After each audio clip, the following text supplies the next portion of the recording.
When a king is crowned, a dynasty is born. When a fighter holds the championship, he has the ultimate bragging rights. Tonight, as Primetime comes to you from the modern-day Coliseum, two men will handle business inside the octagon for an opportunity to call himself the champion. Entering first, the challenger, S&B Brady, a man whose name couldn't be more fitting. Stand and bang. It's clear the challenger has a path to victory, a path to immortality, and that's to keep the fight standing. With a mountain of a climb ahead of him, tonight we'll find out if the challenger can become the champion. I've waited my entire career for an opportunity like this to get to here and knew. In order for Brady to become the new champion, he must defeat one man. GOAT of Primetime, the champion, BFAP Trixie.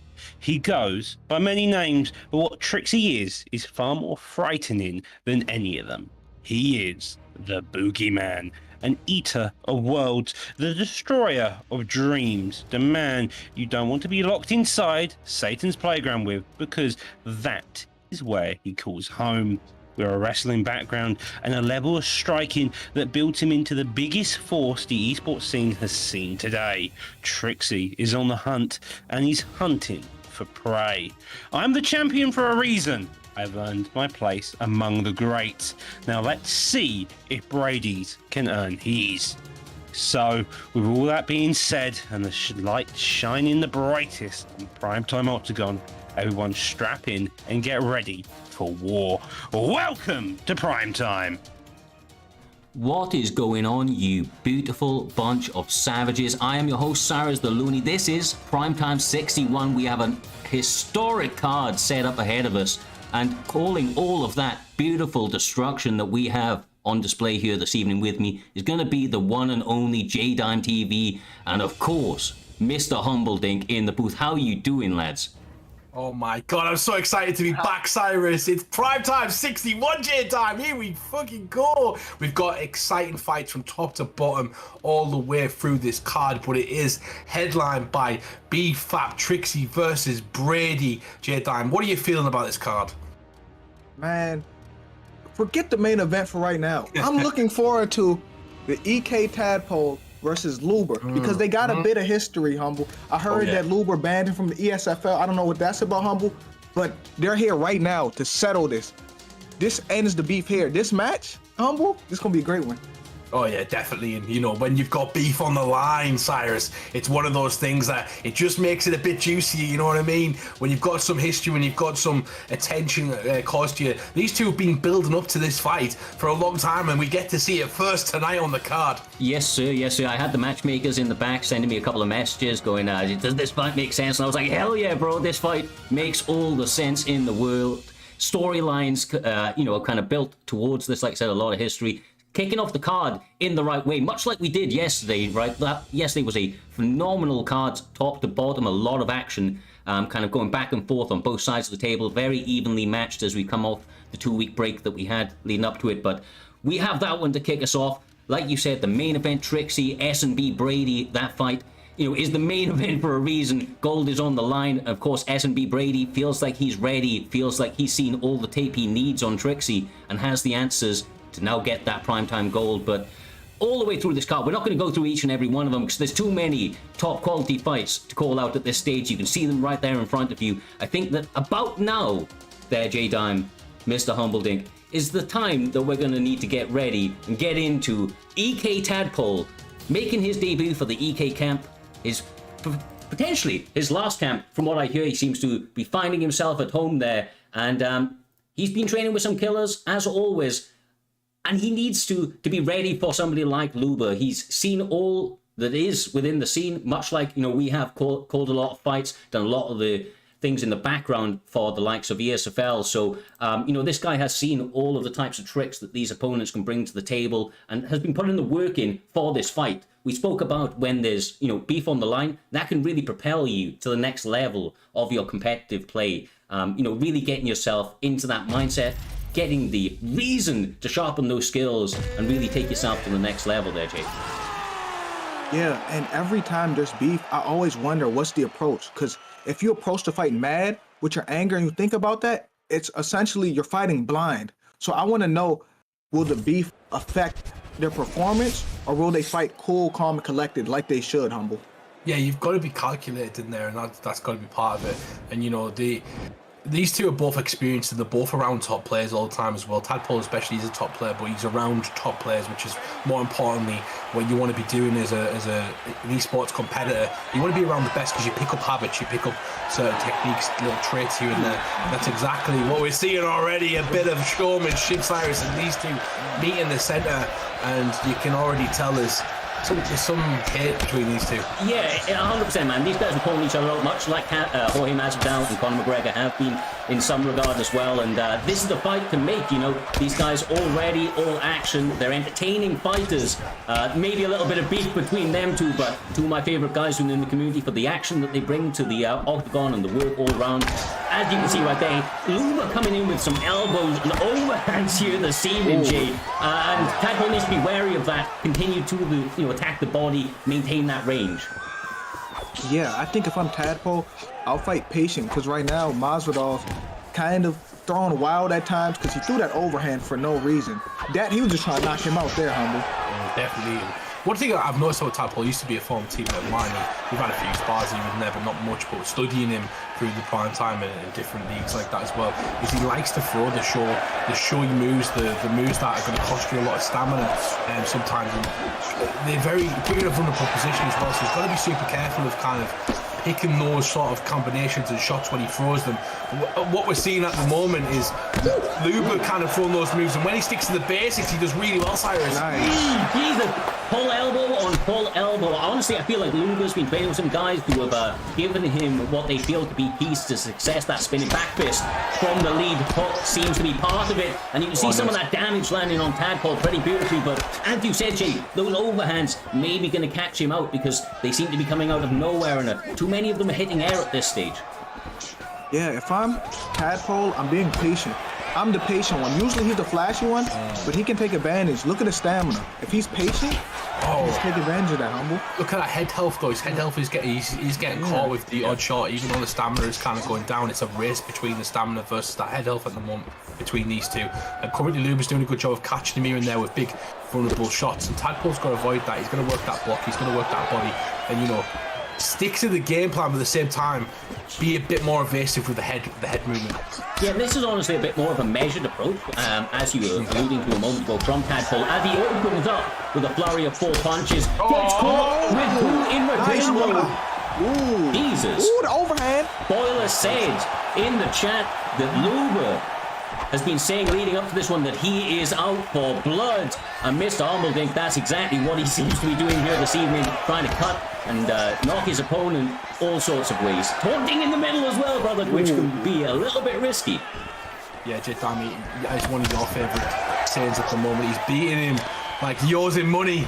You know, this guy is upset. Oh, he's going for the big shot though, and again, Luba's got to be careful of kind of putting himself in that position. I'd pull overexert himself at the end of the round. But for me, so far, Jet Dime in that round, Luba looked like he did the more damage, even though Tadpole looked like a more measured approach. I'm not sure it was working for that round for him. I think that was Luba round. So close, though. Yeah, it was close, but he did stun him. And I think if Conor fights patient and fight discipline, I think he can get him out of there, Humble. Yeah, maybe, yeah. Now, obviously, this is one part of the thing, just to throw back to what you were saying a moment ago there, Mr. Humbledon. Definitely not his first round, nice. but the cardio may propel him to a victory. Gets the knockout right there. EK Tadpole getting his first dub for himself and that camp. Kicking off this season, kicking off tonight in style. Much respect to both opponents. They brought the action there, Jay, from the beginning. God damn, that's a way to kick off Primetime 61. Man, that was a great fight, and it looked like, the first round, Jorge stunned him, but Conor said, let me sit up real quick. And he just put him out. Did you see the way he was laying? Jorge was asleep. Yeah, he capitalized on the lean backs that he noticed in the first round. Really good work from Tadpole. He must have somebody helping him as well there with a lot of that work, but he picked up on a lot of the information from that first round. And there was a lad who I used to spar a lot in the community called Bugsy. He used to have the first round completely slow and methodical, and the second round used to come out like a bat out of hell, and he used to surprise his opponents every single time, and a lot of times he did damage in that second round so well. But Tadpole just landed a beautiful uppercut straight, I think it was, and got his point out there. Beautiful work from Tadpole. Great composure. Yeah, definitely agree. I think that the rivalry brought out the best in Tad, because we normally see him go a little bit kind of wild, like you were mentioning, very, very flashy in his style, and sometimes that can pay off and make for sensational highlights. But other times, and obviously it can go against him. So this more measured, focused Tadpole, if he's able to use this now and allow it to propel him into the rest of this season, he could be onto a really nice track. But one hell of a fight to kick us off. We wouldn't have expected anything less, of course, when we saw EK Tadpole and Luba standing across each other in that cage. Knew it was going to be action, and talking about action, I mean, that's exactly what we're going to see in this very next fight. The Primetime guarantee continues to reign true, card after card, fight after fight. And Eagle MMA up against Chopper Reed. NM Eagle, I believe he actually fought on yesterday's card and had a pretty sensational performance, if I remember correctly. And I'm expecting some big things from this guy going forward. But am I right in saying that Chopper Reed is also a champ in some other promotions around within the UFC community? I think he may be a ECA champion. So, I mean, obviously, that's a big kind of feather in his cap in and of itself. To become a champion of any promotion there, Mr. Humbledink, takes a lot of skill, takes a lot of commitment. And, obviously, Chopper's shown that he's had that commitment in the past and is now trying to put that run down in one of the ultimate testing grounds, which is Primetime MMA. Yeah, definitely. And former champions, including names like Naz, including names like Smudger, and we all know how good them styles and those players are as well amongst the community, and how well they've done in the ESFL and other places like that as well. And we get it in our second fight in Primetime, mainly because these guys are new to this season essentially, and this season's the position on the card is all based on how you've been performing in the season, just like you would in any sort of organization. You have to build your record. And what a fight we have. We have two high-level competitors going at it in the second bout of this evening. Like, these two potentially could be up there and, challenging for a belt in the future, Jadan. Yeah, and it's important to make this first impression everything, because say Chopper Reed or Eagle for that, just go there and knock him out, clean out in the beginning of the match, we're going to yell he should be contender off the break, Cyrus. Yeah, I just need to interrupt that the betting lines are open. Everybody's well, and Cyrus can take that one over. Yeah, 100%, man. Make sure to get those bets in. Like I said, I expect big things in this fight. If I remember rightly, Eagle MMA yesterday showing one of the more diverse skill sets that was displayed on that card. He's going with the Zabit pick. Zabit not retired here for another one, signed with Primetime MMA in the hands of Eagle MMA. Him and that NM camp, obviously looking to get the job done, but going to be a bit of a tough one standing across Dustin Poirier. Featherweight maybe not his optimal weight class there, Jay, but my God, does this guy hit hard, and that sort of punch power continues through all 3 or 5 rounds, depending on how many it's scheduled for. He never seems to have any pop come off those punches. Yeah, but I know you said he's in featherweight. Dustin still packs power in featherweight. He doesn't have the health stats, but I done fought against Dustin, and Dustin still would knock your head off your shoulders, Humble. Yeah, but he's not like the sort of meta pick that you would get, and obviously we'll go back to what we've done recently. Nearly got my Tadpole wind in my head now. Cyrus is the 4-star fighter picks that we do have. You have to pick a 4-star fighter in the prelim picks, and this is where you get the diversity. You get a doctor versus one of the best guys in the lightweight division who might be going up to welterweight to fight Kobe Covington. So it could be fun. It's a 5-round fight though. I just noticed that, and well done. These two. Well, I mean, he may be the most dangerous doctor on the face of the planet, and I mean, he is looking to end another life here this evening. That's what he plans on doing against Chopper. But Chopper, my God, is this guy coming out with some active hands, absolutely throwing all sorts of boxing combinations, mixing up to the body and the head, but a couple straight down the barrel, Jay, seem to be where the money is at. Zabit doing a fantastic job of keeping his punches long. Oh. Yeah, he got to use his range, and he got to keep him in kickboxing range, because I don't want to box with Dustin, Humble. Yeah, you don't want to box Dustin. It's when he gets you packed up against that fence and you can kind of cut the angle off Jay Diamond. That's kind of the key. But the thing about Zabit is he's got so many tools to kind of to keep you off him, but he needs to avoid the shin to the dome.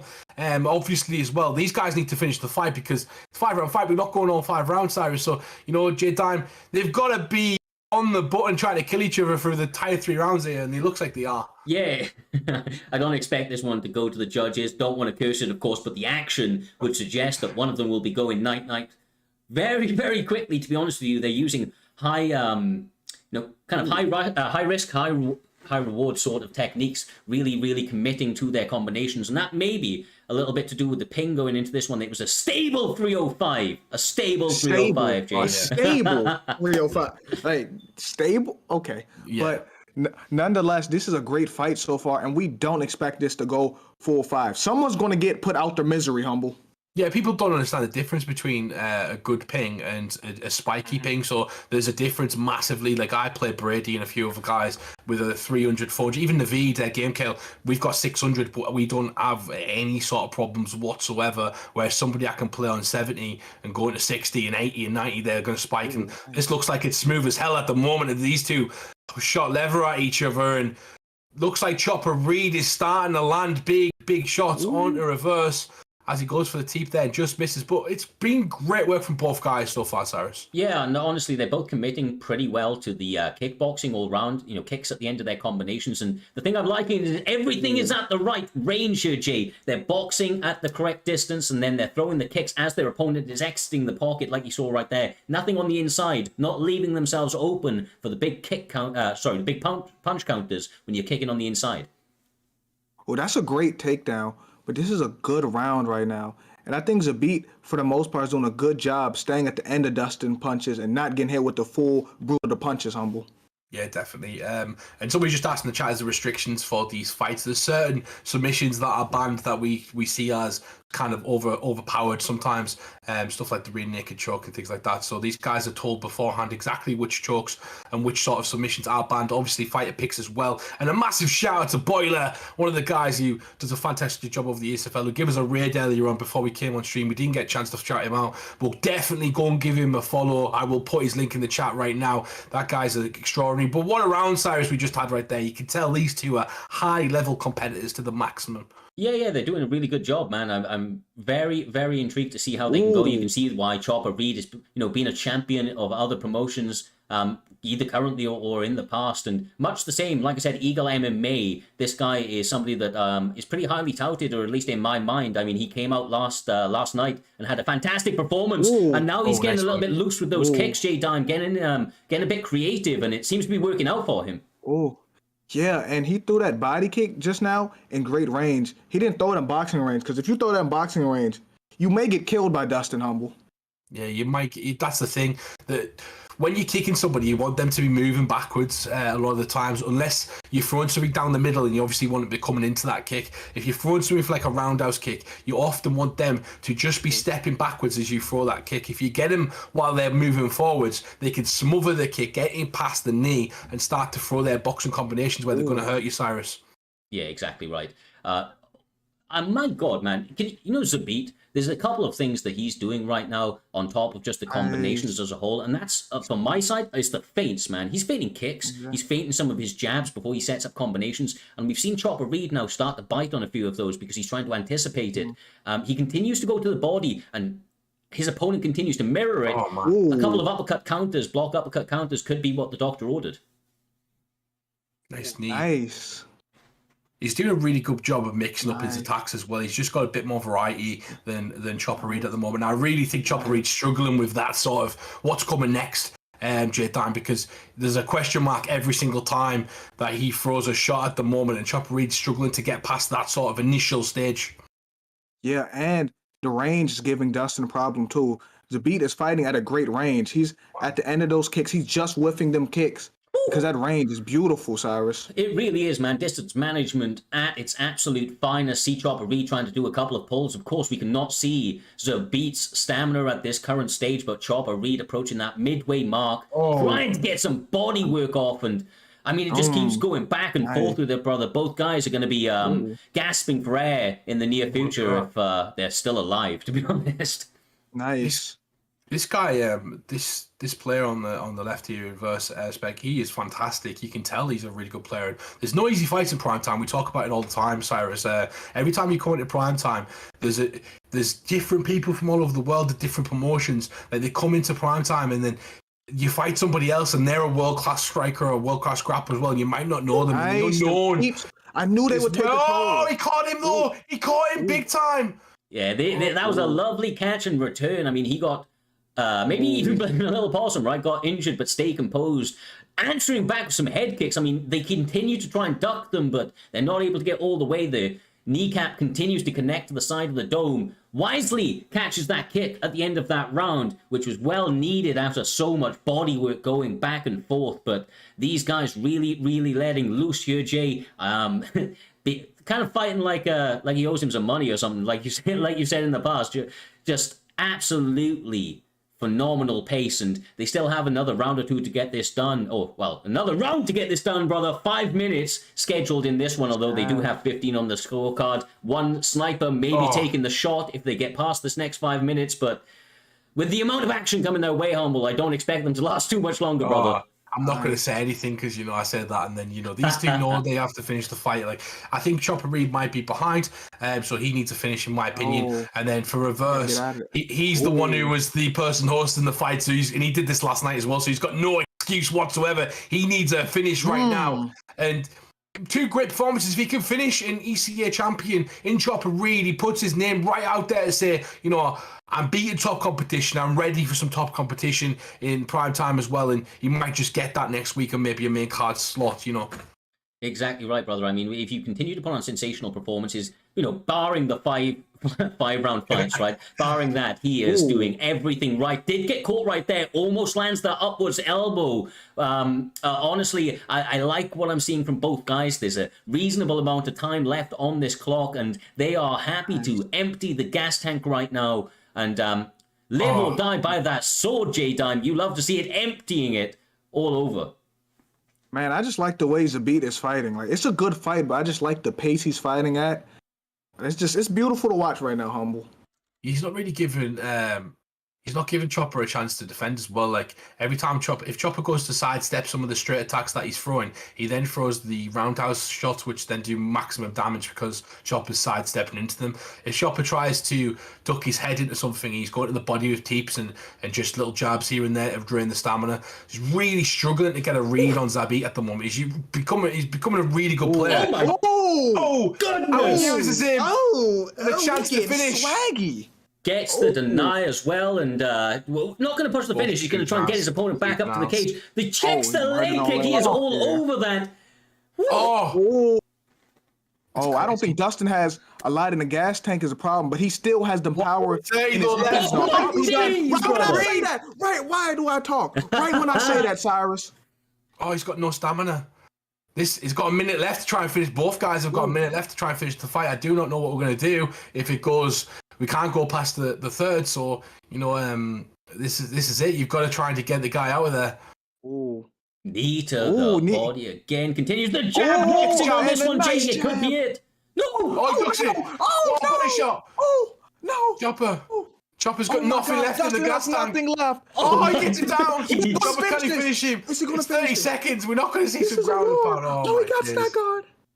This. Josh. What is going on, brother? Oh my gosh. This is crazy. Sugar. What are we going to do? No.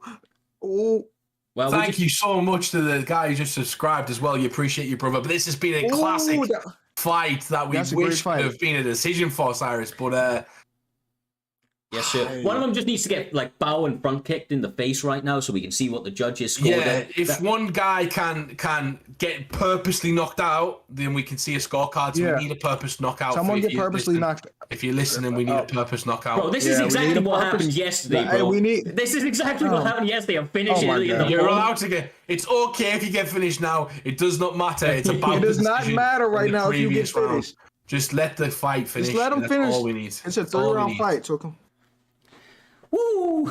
I mean, these guys, if they don't let us go to the scorecards, Cyrus, we're gonna have to move on. But yeah, you know, we can't. This is essentially just time wasted for the people watching the show because of course. it's not a real fight. So please finish this fight as soon as possible. Well, Mr. Humbledink, I gosh. think we'll take this moment, right? I've seen a lot of questions while this fight was going on. A lot of new members maybe coming here for the stream the first time this evening. So a little bit about this. Make sure to get involved. Xbox and PlayStation Primetime MMA is a league that's been running for the last 2 and a bit years, a little bit longer, formerly IFL, but we have gone from Xbox to bringing in the PlayStation side. These guys have really been elevating their game. It is an everybody welcome format. You can join up, compete, fight on unaired fights until you've earned your spot on one of the live cards here this evening. Try to propel yourself up those rankings, get yourself gold, and of course, get infamy as a result there, Mr. Humbledink. There's no better platform to make sure that you're proving yourself on. And like I said, with that everybody welcome format, the point system for early finishes and the like, there's a lot of interesting stuff going on under Primetime MMA. Yeah, definitely. And another thing about this as well, Cyrus, is as soon They're still fighting in the parking lot. We're right near the end of the season, you know, so the new season's going to start very, very soon, and everybody gets a fresh record. So you could be getting a title fight in 2 wins, essentially. So you've got to get along now while it's hot. We've got big things in the future planned. It's a great time to talk about that. And, you know, the community at the moment is thriving. We're all waiting for a UFC 5 to come out. We're all waiting for that game to kind of get announced. And as soon as we do, there's going to be a lot of money going into the community, a lot of things happening, and it's an exciting time to be a UFC player or an esports UFC player and to get involved. Yeah, exactly right, brother. Exactly right. There is a lot of bright We're not things going to on be able to judge this. No, 100%. Hopefully, one of them's got to get knocked out, brother. But as you were mentioning, right? In the parking lot. You're in the parking lot. Yeah, still great fighting. fight, Jay. It's been a great fight, It but obviously. really We do 3-round fights. You said ping restrictions, Vetima, but the ping restrictions are based on. We try to match people up the best we possibly can. Okay, now, it's about now let's see the stability. score. It's about finally. stability, right? And obviously Imagine they don't jumping show us the scorecards. Imagine they Ah, don't show us. Please show the scorecard. I Please, ain't that was gonna a lie. great fight, though. That sniper crazy- will be taking 2 shots if they don't show the scorecards. Crazy thing is as well. that was great. Essentially as well, Cyrus, that I believe that the first 2 rounds, in my opinion, might have went to Zabit, and the 3rd and 4th round might have went to Chopper. You mean the parking lot rounds? It's The rounds that were fought in the a 3-round parking lot. fight, so Chopper might have won the fight. He might have lost the fight also. I don't know, so we need to see the scorecards. Yeah, we do have need to to see the see scorecards. scorecards. Hopefully, they're going to skip across. Well, I mean, I'm sure the guys in the back are probably messaging them to holy hell right Please now, show but scorecards. he's going to go across to it. There it is. And it was 29-28 in the side of Chopper Reed Chopper! anyway. So the right guy got his hand raised with the knockout and with the judges' scorecards. Lesson be learned, though, motherfuckers. Make sure to have the right rounds on your fight because otherwise you can end up in some sticky situations. I mean, if Reverse Specs would have won that one, you know, Eagle MMA, then that could have been a little bit muddy. But the right guy got his hand raised, even with the issues. Lovely fight. Nevertheless, there, Mr. Humbledink, and it propels us beautifully on to the next one. We've got a gentleman known as BK Jackson up against Hash in Hands. 2 absolute savages, I believe, from the PlayStation side of things, if I'm not mistaken. I'm not 100% sure. I just know that these 2 have been on. People change the names, right? I'm going to give people a bit of advice. Keep your name. If it's a good name, keep your name, because there's so many people that change their names after building their brand for about a year, and they start again, and you're like, why? We knew you were. We could build you up anyway. But yeah, so I don't know. I know Jackson very, very well, but obviously Hash and Hands I'm not quite aware of. Both these guys are 2-1 at the moment in the PlayStation division, so both on winning records at the moment. A 3-1 record in this division, Cyrus, is not bad. And J-Dime, when you go 3-1, you almost get fed instantly the killers. We've seen who's not a no or 1-0 at the moment in our division, so it'll be interesting to see who can win this fight and elevate themselves up the rankings. Oh man, he got a calf. He has a boxer He's calf. massive. He is massive. Yeah, like he's swole. He like Max Anthony Holloway's a Joshua featherweight. built too. He Man. like hello. That's crazy. Max They're not in the Max same weight Holloway's a class. featherweight. He's a featherweight, and he's fighting a lightweight that looks like a heavyweight. No, he's fighting a heavyweight. They are not in the same weight class right now, guys. Brilliant. Lives off street food, brother. That's what he's doing. All of the food truck diaries. He works behind the cameras. Rumor has it with Brendan Schwab. Constantly stuffing his face. He's part of the Thick Boys Club, and that's exactly That's exactly why he's coming in here so hench this evening. He may not have made weight, but my God, does he plan on making an impact? There, J-Dime, they touch them up, and look how small Holloway looks in this fight. Oh my God. Like, golly, you said he didn't make weight. He didn't try. 50-pound weight advantage here on the side of Hash Hands, but I like people who pick calf fighters sometimes as long as they're not super uber cheesy. You know, it depends on how they kind of use their fighter. And so far, I've seen a good dexterity of strikes coming from Hash and Hands. Jackson, though, trying to get a measured approach. As you do, J-Dime, when you fight calf fighters, you have to understand what weapons they're going to use. Yeah, you got to know. You got to have how do I say it? Because certain calves have certain moves, and you got to know, Humble. You just have to know. It's the meta combination, Jay, the meta spinning kicks to the head, things like that. You got to understand a lot of what they have. kickboxer calves fight the same, with the meta kickboxing combos. But this is what I'll say. If I'm Max, I got to avoid some of these punches, because these punches are coming from somebody that's 50 pounds heavier than him, Cyrus. Yeah, definitely, man. There's weight classes for a reason. This guy's found a glitch in the matrix and managed to fight at a lower weight class. Does eat a spinning elbow, though, and of course, if anybody can do it, it is the Blessed Express himself in Max Holloway there, Mr. Humbleding. In this weight class, maybe not as meta, as we were using that word, right? In this weight class, but he is a genuine threat no matter who he's standing across from. Yeah, he's got to be careful though, because he's throwing a lot of feints out there, and throwing a lot of head movement as well. And I remember watching Marshall Mind a long time ago. He taught me this on, I think it was the old UFC game. Is you can throw a lot of naked feints, a lot of naked things, and you become more vulnerable when you do that, especially to the body and to your legs and a few other things. So you've got to be careful of kind of overdoing that and giving your opponent a target to kind of aim at. It's an excellent point, brother. It's an excellent point, right? You've got to use head movement, but you've got to use it correctly and effectively. You need to be efficient with every movement inside of this cage, especially as you move up those rankings. The margin for error becomes less and less, and that's what Holloway capitalizes on there, right, Jay? Trying to get the finish, but some nice defense just about keeps Hash in Hands in this fight. Yeah, Max put him down just now. Someone 50 pounds heavier than him. He put that boy down. And like I said, Savage look a little comfortable right now because he didn't have to cut weight. Like, bro ate breakfast before the weigh-in, Humble. Oh my gosh. Big shots. Jackson's going down. He's against the fence. This is the worst place to be. If you hurt Cyrus, you know there's extra damage right there. His health looks fine, but he needs to keep himself away from them vulnerable positions. Well, obviously, Hash in Hands is actually doing a lot of cage cutting. He's not following his opponent, and as a result, he's making the cage feel fairly small for Jackson. That head movement is going to be a little bit harder if his back is pressed up against that cage. Does follow him a little bit there, but it was actually just to set up the switch kick to the body. Hash in Hands really choosing his shots correctly, but Jackson just has those combinations and flurries to keep him honest throughout this entire thing. He's looking himself vulnerable! He's out! Y'all want to see a dead body? Goners. And that's where, you know, a great performance from Jackson, but that's where those big sort of combination vulnerable techniques can get you in hella trouble, because as soon as you throw that, you have to be sure your opponent's set up correctly. I know this firsthand because I do it all the time, and as soon as he threw that combination, he just went to the body and head and caught him middle of a dangerous, vulnerable combination, Cyrus, and knocked him clean out. Yeah, hands were down, was not looking at where the shot was coming from. Max Holloway, not somebody known for that one-hitter, quitter sort of power, but finding the mark, that precision, that timing, that speed allows Max Holloway to get the finish here this evening, J-Dime. A beautiful, beautiful performance in a tough fight.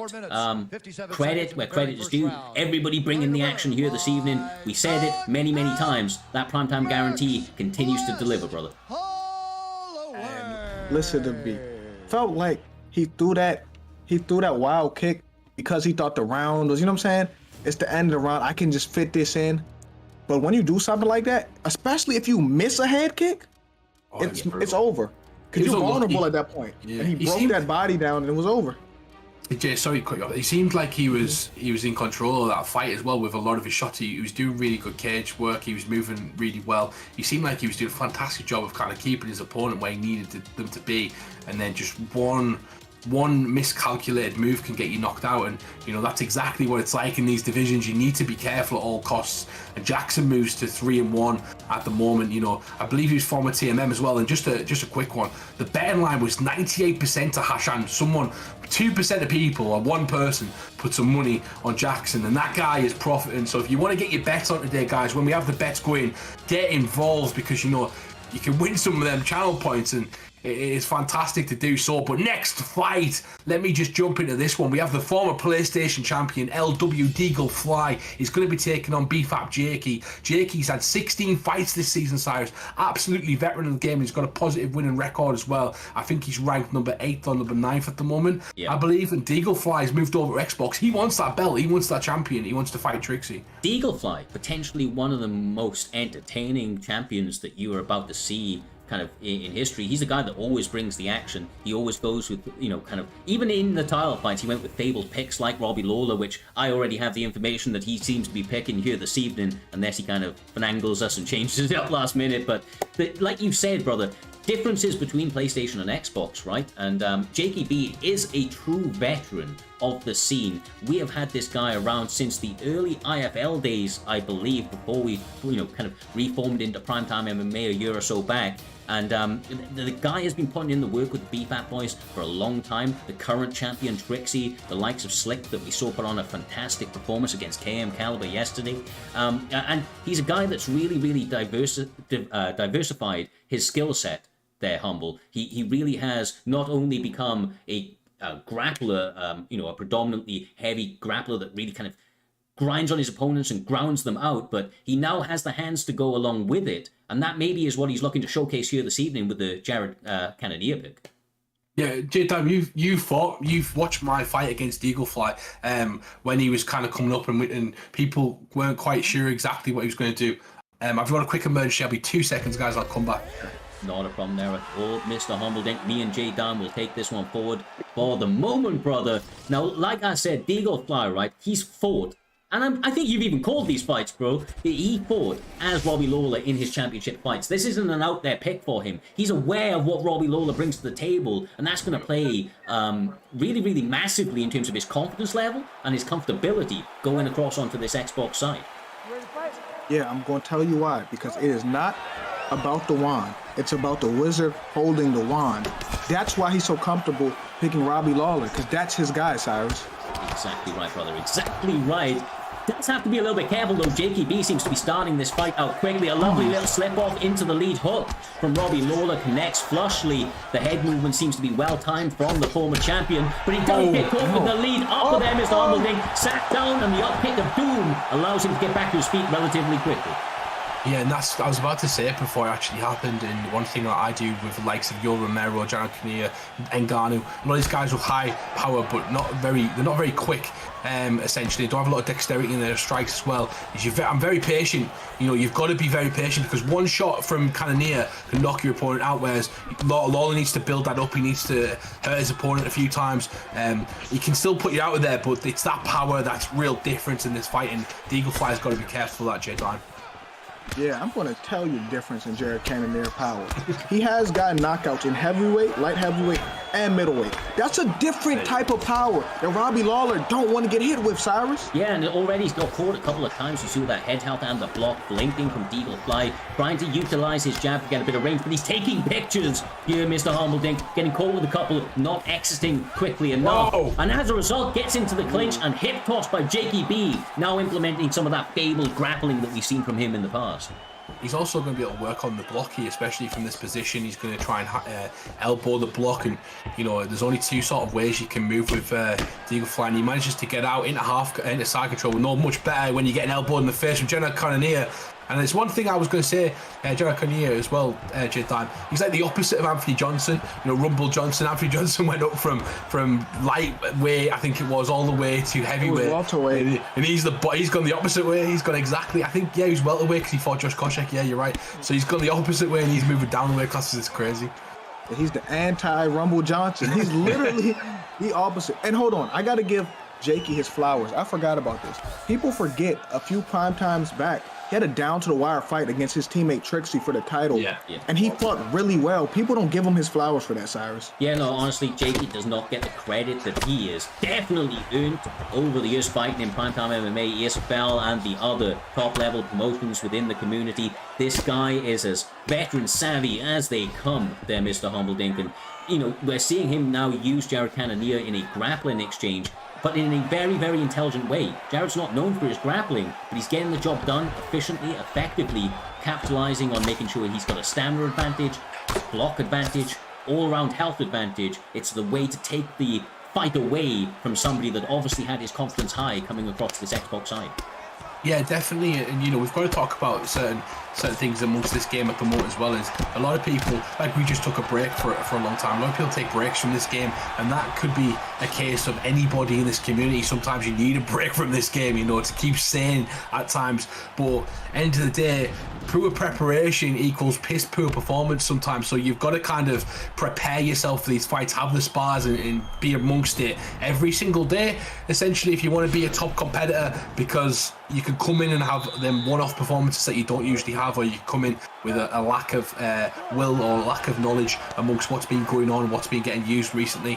And Deagle Fly needs to change it up right now. He needs to show that he's got championship mentality. And he's not showing it right He now. sends him down. His arm was stuck behind his back momentarily, but he does manage to trip up Jared and get back to his feet. The former champion, in a lot of trouble right here, but as always, that championship mentality coming into play. He's trying to stay composed here and land some combinations of his own, Jake. Yeah, but the Killer Gorilla is looking real good. As I say that, I gotta be quiet. As I say that, he gets dropped. His curse is thick and fast as Robbie Lawler pours it on his opponent. The Ruthless One is trying to get him out of there. Deagle Fly showing that championship spirit that we talked about a second ago. Oh my God, I cursed him.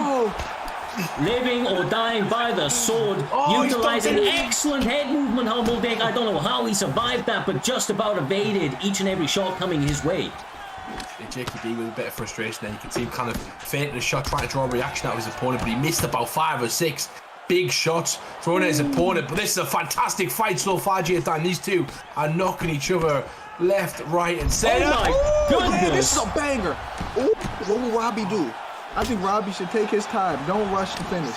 But this is a fantastic fight right now, Cyrus. Yeah, it definitely is, brother. And after that rock, I think he intelligently put some money in the bank by going to the body with that knee. But now he's got Jared Cannonier once again choosing his shots, forcing him up against that cage behind those black lines, making that cage feel more and more claustrophobic. But look at the adjustments that we're seeing on both sides of the table. The ball counter there again, Humble. Oh my God. Deagle Fly, can he get the finish?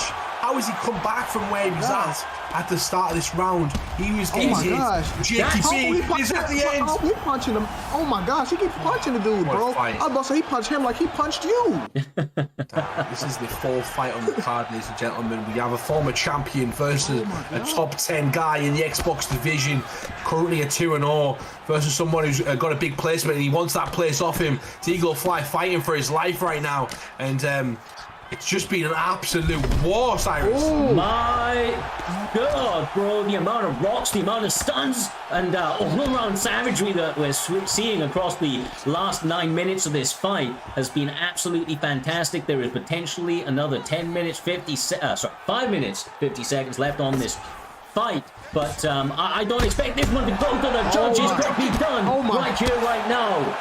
Oh, it's over. Oh, this looks over. I'm not going to lie. Robbie... He's living on the bread. Oh my God, his head is hanging on. It's got to be done. It's got to be done. Robbie, please. I don't understand. It's over. Relentless, man. Relentless. Getting the job done and over a really, really dangerous opponent. I mean, Deagle Fly, as game as they come, there's a reason that he has tasted the Primetime Gold in the past there, Mr. Humbledick, but Jakey B getting his credit. If he hasn't got it in the past, y'all should know right now, this guy is a killer and he is out for blood in the Xbox division. Yeah, and a great fight to kind of... What a great fight for this prelims that we've currently got. You know, a fantastic showing from both guys. Deagle Fly showing that he's a true champion and coming back and nearly finishing the fight a few times there as well. It was really really just on the cliff stuff. You know, these guys could have pushed each other off at any second, but it ends up being Jakey B, the veteran of Primetime. Is, like I said, 16 fights this season compared to Deagle's fight 2. You know, that's got to play a factor. This guy's walked in front of them lights so many times. He feels so comfortable there. And Deagle Fly, I believe, he's a slow starter sometimes. He was a slow starter tonight. He was getting back into the fight, but Jakey took advantage of that, and it was a great showing from Jakey. Yes, it was absolutely sensational. These fights continue to deliver time after time. And with that being said, I mean, we're on a bit of a kind of a train right here. We're going to keep this momentum going, right? Can't let this train stop any which way. And the next couple of fights up, there are some changes from the graphic, but I expect these ones to be absolute bangers. We're going to be having one of our favorite fighters in Primetime MMA from his name and fighting style. That is the one and only, I believe, KIA Big Balls motherfucking Ned. And he is going to be taking on short notice, MG stepping in with his Hennenbrow pick. And honestly, I get to see the fights a little bit before, right? But I'm going to switch across right now, Humble. Your boy is out here. She loves Tokyo. Big Balls Ned with Hamid, Prince Nazim. He expects to do this in the flashiest of way, bro. If he blocks once, and then it's not realistic. That's all I'm saying. He needs to move that head. He needs to land those hands, and that's exactly what he's done in the past to get himself into the upper echelons of this promotion. I imagine that's what your teammate has in his game plan here this evening. Yeah, definitely. And I just want to say the betting lines are up. If you want to get your bets in, get them in now. I know I'm going to be putting mine on, obviously, a slight bias on. Yeah. I've got to point this out. This season, Ned has had 5 replacement opponents on the day of. What is going on with his opponents? Are they scared to fight Ned? Do you know who fought him the most? Do you know That's a possibility. Of course it's you, bro. You fought everybody the most there, Mr. Humbledick. But let's be honest, bro. Let's be honest. Could he be the most ducked fighter in Primetime currently? We've dropped slightly.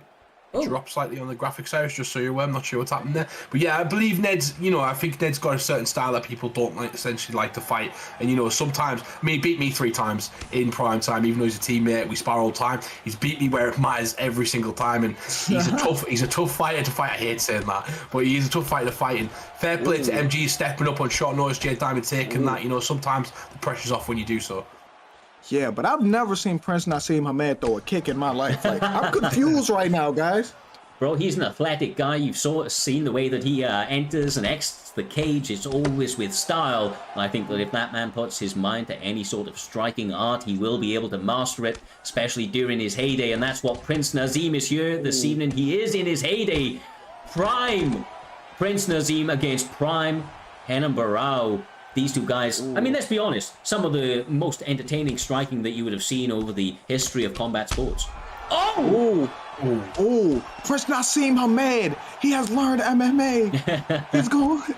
He has learned MMA. I've never seen him throw them kicks, but he told me the other day he's been training. And I see, Humble. Yeah, definitely. This guy's a legend as well. He's literally one of the reasons I like boxing. I got into boxing through Prince Nazim. I think he went like 33-0 before he lost his fight and then retired immediately. Yeah, the last fight and then retired. One of the most showmanship performances. Oh my gosh, it's Hennenbrow turning to Antonio Barrera now. Is that what's about to happen, guys? Hennenbrow knocked out Eddie Wineland with that in real life in UFC. He actually caught him with a turn sidekick to the head exactly as he was ducking as well for a title fight. And we've got to remember, this guy was one of the most dominant champions and revered, just like Joe Aldo was at the time. He was on an absolute tear and one of the best streaks we've ever seen until PEDs got banned, obviously, Cyrus. Yeah, 100%, man. I mean, it's one of those things, right? I mean, when you've been following the sport for a long time, the amount of time that you see kind of absolute killers that kind of get lost in the history, right? And Hennenbrow, I feel like is one of those guys. They don't give him the respect that he is due, this new kind of fan base. But here this evening, he is going to be looking to get the job done. He has his work cut out for him. Gets caught again. Prince Nazim, Big Balls, how did that overhand not land? What the fuck are we seeing? That he almost gave him a haircut with that one. He almost gave him a haircut. Give him the finger and caught it. I've said this time and time again, Ned's got some of the best overhand setups I've fought in the game. He used to catch me with every single one of them, and he's really good at setting them up. It's one of them things. I'm really good at ducking overhands, but he seems to land them at will, and you kind of feel lost. And then one of the reasons that is, Cyrus, is he uppercuts you first, so your head goes backwards, and then he throws that overhand, and he does it so well. And it might be able to spot if he gets to throw it again, but it's a fantastic job of how he throws it. Yeah, he mixes it in from behind combinations, a little bit, not telegraphed, but unset up almost, and his timing just like that right now. The lead upper into the overhand as Mr. Humble, also known as Mr. Fucking God, how is he alive? Oh my God! He survived it. I thought he was going to die. Princess head movement. Head movement. You don't even see it. It's that quick. Fuck, man, like that was some Houdini type shit. He disappeared from behind that kick, reappeared in front of the leg. All sorts of damage was evaded, but he still lives to fight another day, it would seem, going into the second round. They're starting this fight out very quickly, and MG is obviously taking the confidence that those big moments towards the end of that first round gave him, and looks to be trying to run away with it here, being very, very calm, calculated, and that shot selection seems to be very, very much on point. You've got to remember, he caught him some big shots today, time as well. Oh, he catches him again, the uppercut. Some big shots, yeah. I'm so happy that he took this replacement fight, because even though we had a great fight between him and Amazon as well, he has showed up today. He's caught him some massive shots, and both of these guys have got a massive chance of winning this one. The leg health is looking damaging, which affects your power if you're Prince Nazim and you're Ned at the moment, and MG's really putting up a fight. My and then Prince Nassim Hamed not used to his legs getting kicked. As a boxer, he's not used to that, so that's going to take a lot away from his power, Cyrus. It really is, and I mean, god damn, I mean, he's getting active, though. I don't know who he's been working with, but he is throwing those kicks up there like nobody's business. An axe kick lands right to the body. Now the combinations unleashed once again. He sits him down, Humble. The boot. I hope that doesn't come back to haunt him, but you know, Ned likes to showboat Jade Diamond. He's going to look for a big knockout. I'm not going to say Ned likes to showboat. So does Prince Nassim Hamed. I don't know if this Ned or Prince Nassim Hamed right now, Cyrus. Holy shot. This is sensational. The right leg of Prince Nazim, absolutely mincemeat, but so is the head health of MG after that axe kick. The left hook lands, torn, ripped to the body, Jay. I think this could be it, brother. A couple of more punches, just what the doctor ordered. If he's able to put them together, we could be seeing lights out. And the way this is looking right now, this is a great fight, but it looked like Prince Nassim Hamed may have chose the wrong sport. Maybe he had a future in MMA. He just chose the wrong sport. It was the wrong time, Humble. Yeah, maybe he made a lot of money in boxing, though. You know, he might have made more money in one fight than he did in his entire UFC career. Let's be real right now. But big shot right there from Ned. But I like him what Ned's doing at the moment. I like him to be a bit more dangerous. You know, lying there. You don't play with your prey, essentially. You've got to get them out of there, especially when they've already rocked you or hurt you 2 or 3 times, and they can always be dangerous. So you've got to respect your opponent at all times. I love what Ned's doing, but I'd like to see him finish his opponent, get them extra points. So slightly overplaying to his calf, right? He's trying to be a little bit too much like Prince Nazim, and that could get him caught, or it could end in a spectacular finish, a flying knee. I thought he was going to taunt again, but this time he decides that he is all business, going for that ground and pound, and that's got to be it. No, survives again. How are these guys surviving on the ground? I don't fucking know. Please let me know, Jay, because this is madness, brother. He got him. That's beautiful. Hey, look at Prince Nassim Hamed. He's young, flying, flashy, and swaggy right now, Humble. That's it. I knew it, bro. That was it.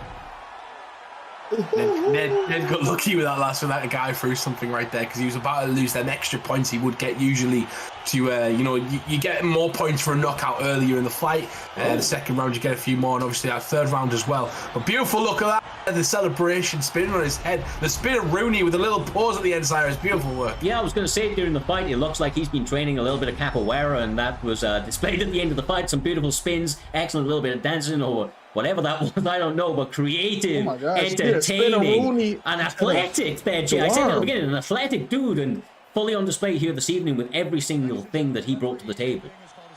Yeah, he did. Listen to me. And at the end, it looked like he did the Booker T spin-a-rooney into the worm. That's what it looked like. I think that's exactly what it was as well. You know, it was a nice little showboat at the end. You know, you like to see Israel Adesanya likes to do that as well. Like, got the reference off Booker T loves it. But next fight is the featured prelim fight of this evening. Cyrus, it is. I always say his name wrong, so I'm gonna let you say it's Akurai. Is that right? It is Zane UK up against Hookery, my brother. Hookery! Oh god! Oh my there gosh, it is. he You're wasn't okay, even brother. So close. that is Hookery up against wasn't FSK close. Zane. Oh, Jesus Of course, Christ. another short notice fight here this evening. But these two guys, when I tell you that they bring the action, I ain't kidding you, brother. These guys are fan-friendly favorites for a reason. Hookery, especially, man, he has said that he is focused. He is now Kinglet Hookery in Primetime MMA's Discord, and that's because that he feels that he is the uncrowned king at the moment. He feels that the adjustments he has made, he feels that the teammates he has been training with have really allowed him to propel himself to that next level. He needs to get through the one and only FSK Zane here this evening there, Jay, and that's going to be a tall order, but he feels that he has those tools, and that's what we're about to find out about right here, right now. Yeah, and then they're familiar with each other. It looks like Hookery's losing the series 4-13, but that doesn't matter. You know what I always say? You know, when you fight in ranked or you spar, that's different than fighting in the bright lights on primetime. That's way different, Humble. Oh, 100%. Me and Cyrus once called a fight where the guy was, I think, 20 wins to none on his opponent, and his opponent knocked him out with ease, I think it was. And every single person, including ourselves, was shocked, including the betting line as well, which I do believe is open right now, Cyrus. You can get your bets on and who you think's going to win. And Zane has got a massive amount on him. So if you want to win some money, Hookery is the man right now you're going to bet on. But Zane, fantastic competitor. We've seen him fight everywhere. And a fight I believe we should have seen as well. Yeah, I mean, that was a little bit worrying, the kick on the inside, but he throws another head kick there, Jay, and that one lands. Seems like Hookery is more than happy to commit to his combinations and his shot selection here this evening. Has to be careful that the doctor does not actually decapitate him with some combinations as he's pressed up against that cage, though. Yeah, man, I'm upset we didn't get to see. We were robbed of this matchup in real life. Zabit and Yair, that would have been crazy. And I always thought that would happen, Humble, but it just didn't happen. Zabit in general, we were robbed of Zabit's career. I think Zabit was robbed of his career for injury. You know, that guy is definitely Abraham Lincoln, but you know, he missed out on some big opportunities. But we get to still use him. Fantastic competitor with some. We've seen some insane performances, the same moves from Magomedov. But both of these guys, I think Yaya has probably proved it a bit more though. They throw a lot of crazy shots which can leave them gassed, right, Cyrus? And I think Rodriguez is the one who's been in those 5-round wars with people like Max Holloway and a few other guys, and he's proved himself that he can actually keep the power, especially against Korean Zombie. Oh, money! That's him. This might be it, brother. One or two punches is all that it's going to take, but somehow he survives, J-Dime. I don't understand it, but god damn, that chin of Rodriguez really, really holding up. Yeah, man, this is what we were robbed of right now. This greatness Zabit had. Like, Zabit showed us flashes of his grappling was great. His striking was great. He was good everywhere. And this is what it would have looked like if he kept fighting, Humble. Yeah, he trains with them. He trains with them absolute killers as well. You know, the Chechen absolute warriors, the Dagestani warriors. Those guys not messed about. They're all about that life. Coming a doctor now, ironically, but he's going to move now to the knee bar. Beautiful work right there. He set up absolutely expertly. Oh, this is really good. This is really good. This is tight. He's doing a great job. This may be the second knee bar in primetime history. If he is able to do it here this evening, could potentially be making history. I think this is over.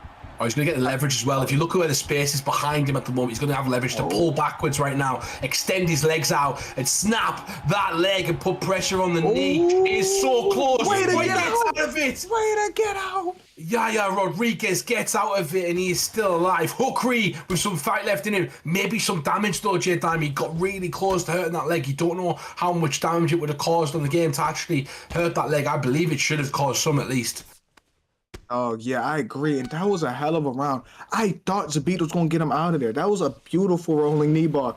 But Yair Hart, he would not give up. And I respect that, Cyrus. Yeah, exactly right, brother. Exactly right. I mean, that's all part of it, right? I mean, a lot of these Mexican fighters come out here and they're really hard to get out of the fight, bro. Whether it be knockout submissions, that mentality, they're a fighting nation. Warriors. Yeah, exactly right, brother. Exactly right. And Rodriguez isn't going to go away unless you take away everything from him. And look at the way he's starting out the second round. It's almost like nothing happened there, Humble Dink. No mental roadblocks in his way. Happy to unload actual combinations. Hookery! Oh, he gets kicked. The up kick from death. Beautiful work from Zayn UK. Hookery trying to get him finished, but he's coming out like Tadpole did in his second round. Completely different fighter. He shook off the cobwebs and he came out absolutely flying, J-Time. Man, listen to me. Oh my God. You shouldn't have said nothing. Now Zabit done woke up. Sorry. Zabit heard you. Sorry. Zabit done heard you. Now Zabit is trying to whoop his ass, Cyrus. Bro, he leaned forward, blocking into an uppercut whilst rocked. I do not understand the craziness that we are witnessing here this evening and last night in these cards. These competitors are finding a way to, I don't know, bro, survive and make this fight down to the wire every time.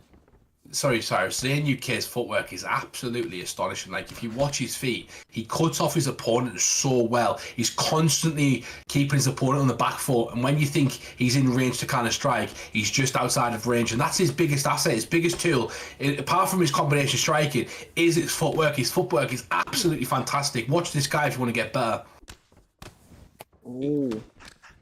Man, I'm silent because this is a great fight that could go either way right now, Cyrus. How do you have it? Right. Oh my goodness. How do you be quiet? Stop it. This is a war. Oh, he caught him again. Bro, I He don't caught him again. understand.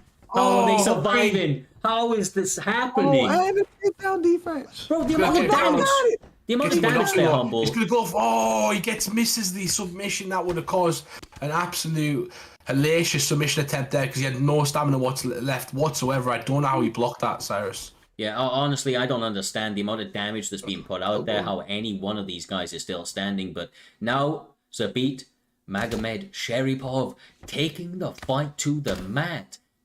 This is an intelligent move, Jay. After such a crazy back and forth action, trying to slow it down, secure some time in your favor, could go a long way. If I'm Yair, you know what I want? I want to try to get the sprawl and try to get his feet on that cage, Humble. Yeah, definitely. It's one of the things like I this do is a bad. lot of. Oh, his Kimura attempt. He gets blocked. He needs to get that stamina back up.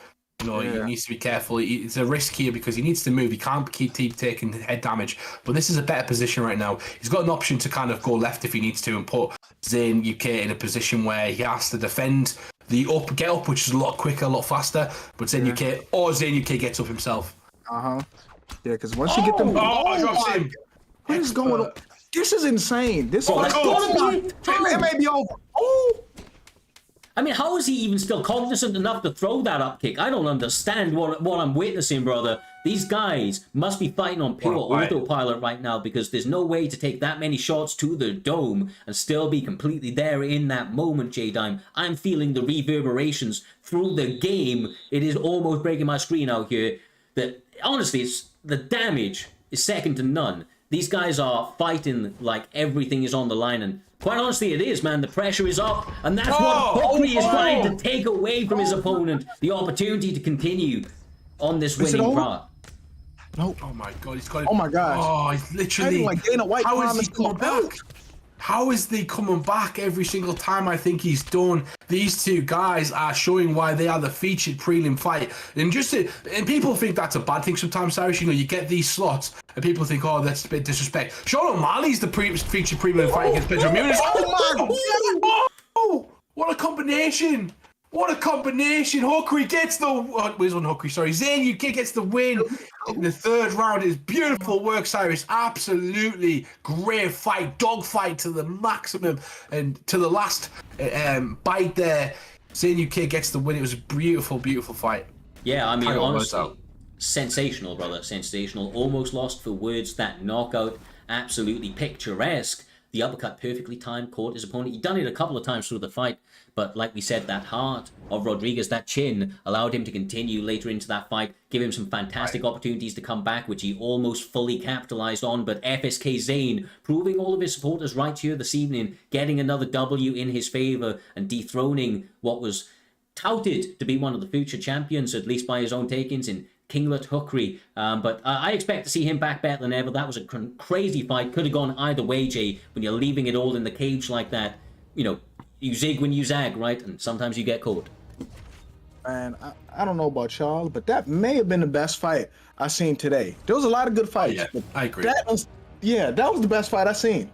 I did like Tadpole versus Luba, but it was short. But this was a fantastic, absolute. We've had, to be honest, Deagle Fly versus Jerky, another fantastic fight. You know, there's been some great fights already. It is the primetime guarantee. We've had a former champion in Chopper Reed fight. We've had former champion in ECA as well. You know, there's been rivalries. There's been all sorts. That will end the prelims. I think we've had. It almost could have been an event in itself, Cyrus. But now we move on to the main card of Primetime 61. This is where things get dirty. This is where things get tasty.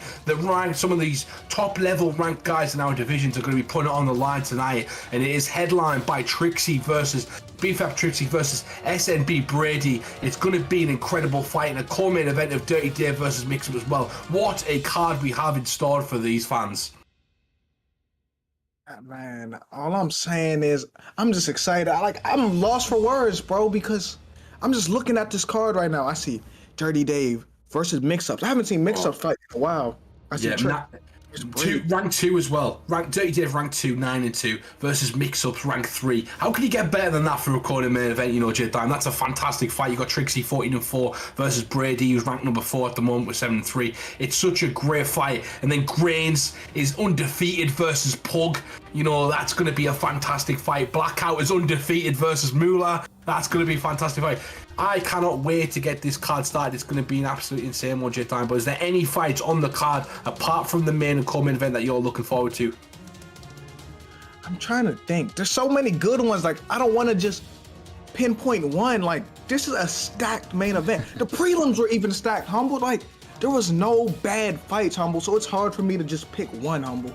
Oh, definitely, yeah. Even Sean Cochran as well, formerly Spartan War, so you'll know him by that name. Sean what the heck? Yeah, exactly. So I mean about people changing their names, but yeah, I actually disrespected him online once because I didn't actually know who he was, but you know, Sean, so sorry Spartan for that one. I wasn't aware it was actually Spartan War I was fighting. Don't apologize now. He meant it, sorry. He meant everything he said. But yeah, fantastic fight. And Optics as well. I believe Optics is 5-1 maybe, and he's fighting currently Mighty D. That's going to be a fantastic fight. Yeah, honestly, those two guys, right, coming from very, very well established camps now. FSK Optics up against TMF Matty D, and they are highlight kind of real type fighters. They bring all the action. You don't often see too much grappling from them unless they are forced into that sort of exchange. They bring all sorts of madness to the cage technique, chaotic sort of strikes and flurries, and honestly, top to bottom, Grains, TFA Pug, Moolah, Blackout Hours. I mean, there's actually two guys that are stepping up. They stepped up on short notice yesterday. That's B3 Blackout Hours, who came out with a beautiful finish last night. And then, of course, as you mentioned, Spartan War also stepped up on short notice last night.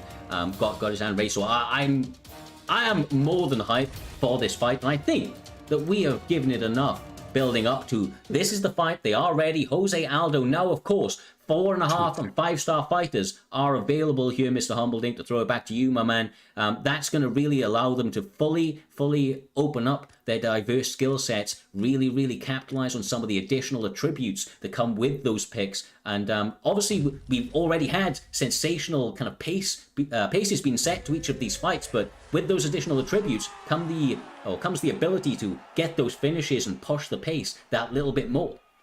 Yeah, definitely. You know, Spartan War, a top veteran amongst the game as well. We all know he likes to get in your face and use certain characters that would come forward with great boxing pressure. He's currently 2-2 neck and neck as well. But Ballon, you know, he's 1-0 in the Primetime division. He'll be wanting to go 2-0 to push himself into that picture where you're fighting top competitors, just like Spartan War, to be honest. There's no easy fights. Let's be honest, J-Dan. There's no easy fights in this division.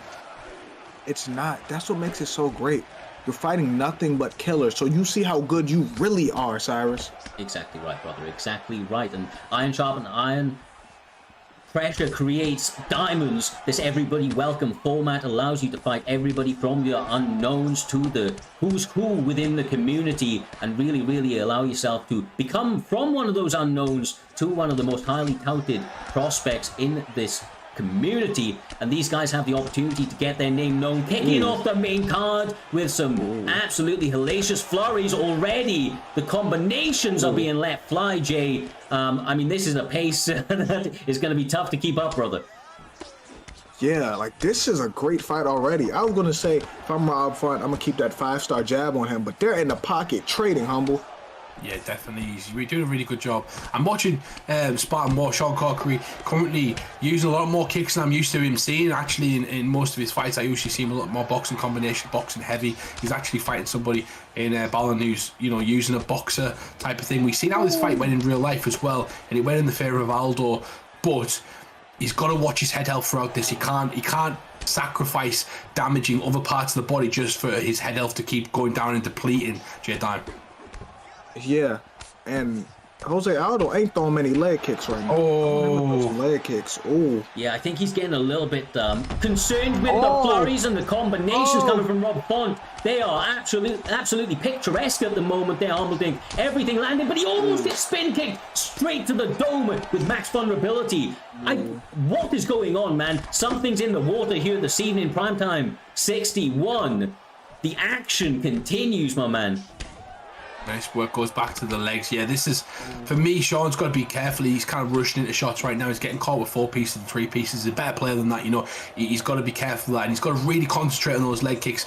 It's a 3-round fight at the end of the day. It's not finished in the first round. And for me, these two are trying to kill each other like it does finish in the first round. Man, this is a great fight so far. Rob Font boxing is nice, but Jose Aldo's also having some success, Cyrus. Yeah, no, Jose Aldo's, getting little bits off, but I just feel like the overwhelming... Oh, never mind! The leg kicks he was going for, Jay. It lands, and it lands in a big way, but now he's eating combinations to the head. Rob Font says, kick my leg. I'll punch you square in the face. Nice. Now he's giving something to worry about. He's at a switch stance, and this could change the game completely. Some people don't know how to fight from the southpaw stance, and we'll find out. If he's got a chance, he misses the hook there. I don't know how it looked like it clipped his chin, J-Dime, but he gets away with murder right there. Man, he got away. I'm going to say something crazy, but he got away with murder there. Well, it might be the switch stance, right? The switch stance might change the accuracy. Beautiful work, though, with a check. He has got steel checks, which does extra damage, but he gets dropped. And this could be it. Like Anthony Smith said in many of his interviews, right, you can kick that leg if I'm hitting you with jabs and straights to the face on those engagements, as long as they're not given away for free. I don't know what's going on with that camera angle, sorry, that's kind of tripped me out a little bit, but like that may be the weirdest camera angle I've ever seen. However, I digress. No free leg kicks there, J-Dime, and that's what he seems to be committing to, and now it's a battle, it's a race. Does the leg give out before the head health of Jose Aldo? This what I do if I'm Jose Aldo. I throw a jab straight, then take a step back and throw. Nice work. Throw a leg kick off the back leg. He might be done. Beautiful. He don't need a leg kick. He don't need a leg kick. He may finish him here. It's over. It's over. Bro, that might be a rage quit. He's gone. He's gone. He's gone. No, don't quit. No. Woo, well, my God, that is a way to start out that main card, Mr. Humbledink. Look, we say it a lot, brother. We say it a lot, right? But that primetime guarantee, it's real, brother. We're going to have to get that shit printed on some hats, some shirts, whatever it may be, because, God damn, you heard it here and you heard it here first. The action in primetime MMA, it hits a little different, bro. It hits a little different. And I think that's due to our rule set. The competitors, they know what they're here for. We're here to entertain. End of the day, this is mixed martial arts. There's a word in there that means something. It's called art. You are performing to an audience of people that you have to make them want to watch you. As a competitor, as a player, as an entity, you want to build your brand. You want to make people care. And that's exactly what every single person does week in and week out in primetime. And that's why we love doing it. We love doing this shit, Cyrus. Let's be real. We talk about it all week. We build up to it, and when we do it, we have fun. We do this in our spare time. We absolutely love it. Exactly. That's exactly why. Exactly right, brother. Exactly right. Talking about love. If you love this community, which of course you do, you've been showing crazy levels of support as we've continued on and grown. Make sure to tell each and every person that you can about Primetime MMA. Allow us to grow. Continue to put on fights. You never know who the next top talent is going to be, where those prospects are coming from, maybe yourself or the guys that you like to train with. And of course, getting involved in the action, Jay, is what it's all about, my man. One way or another, there is opportunities to allow your name to be propelled and talked about in the community as one of those top level fighters, much like these two next guys are about to try and do for us. Fan-friendly favorites, FSK Optics, TMF, Matty D. All is on the line, brother, including some very juicy spots inside of those rankings. And listen to me. This is whoa, they fought that many times? This is a fan favorite. This is a treat right here. We're gonna get a barn burner. We're gonna get a war here. So everybody get your popcorn. I don't know which soda y'all drink. Get your Coke, Dr. Pepper.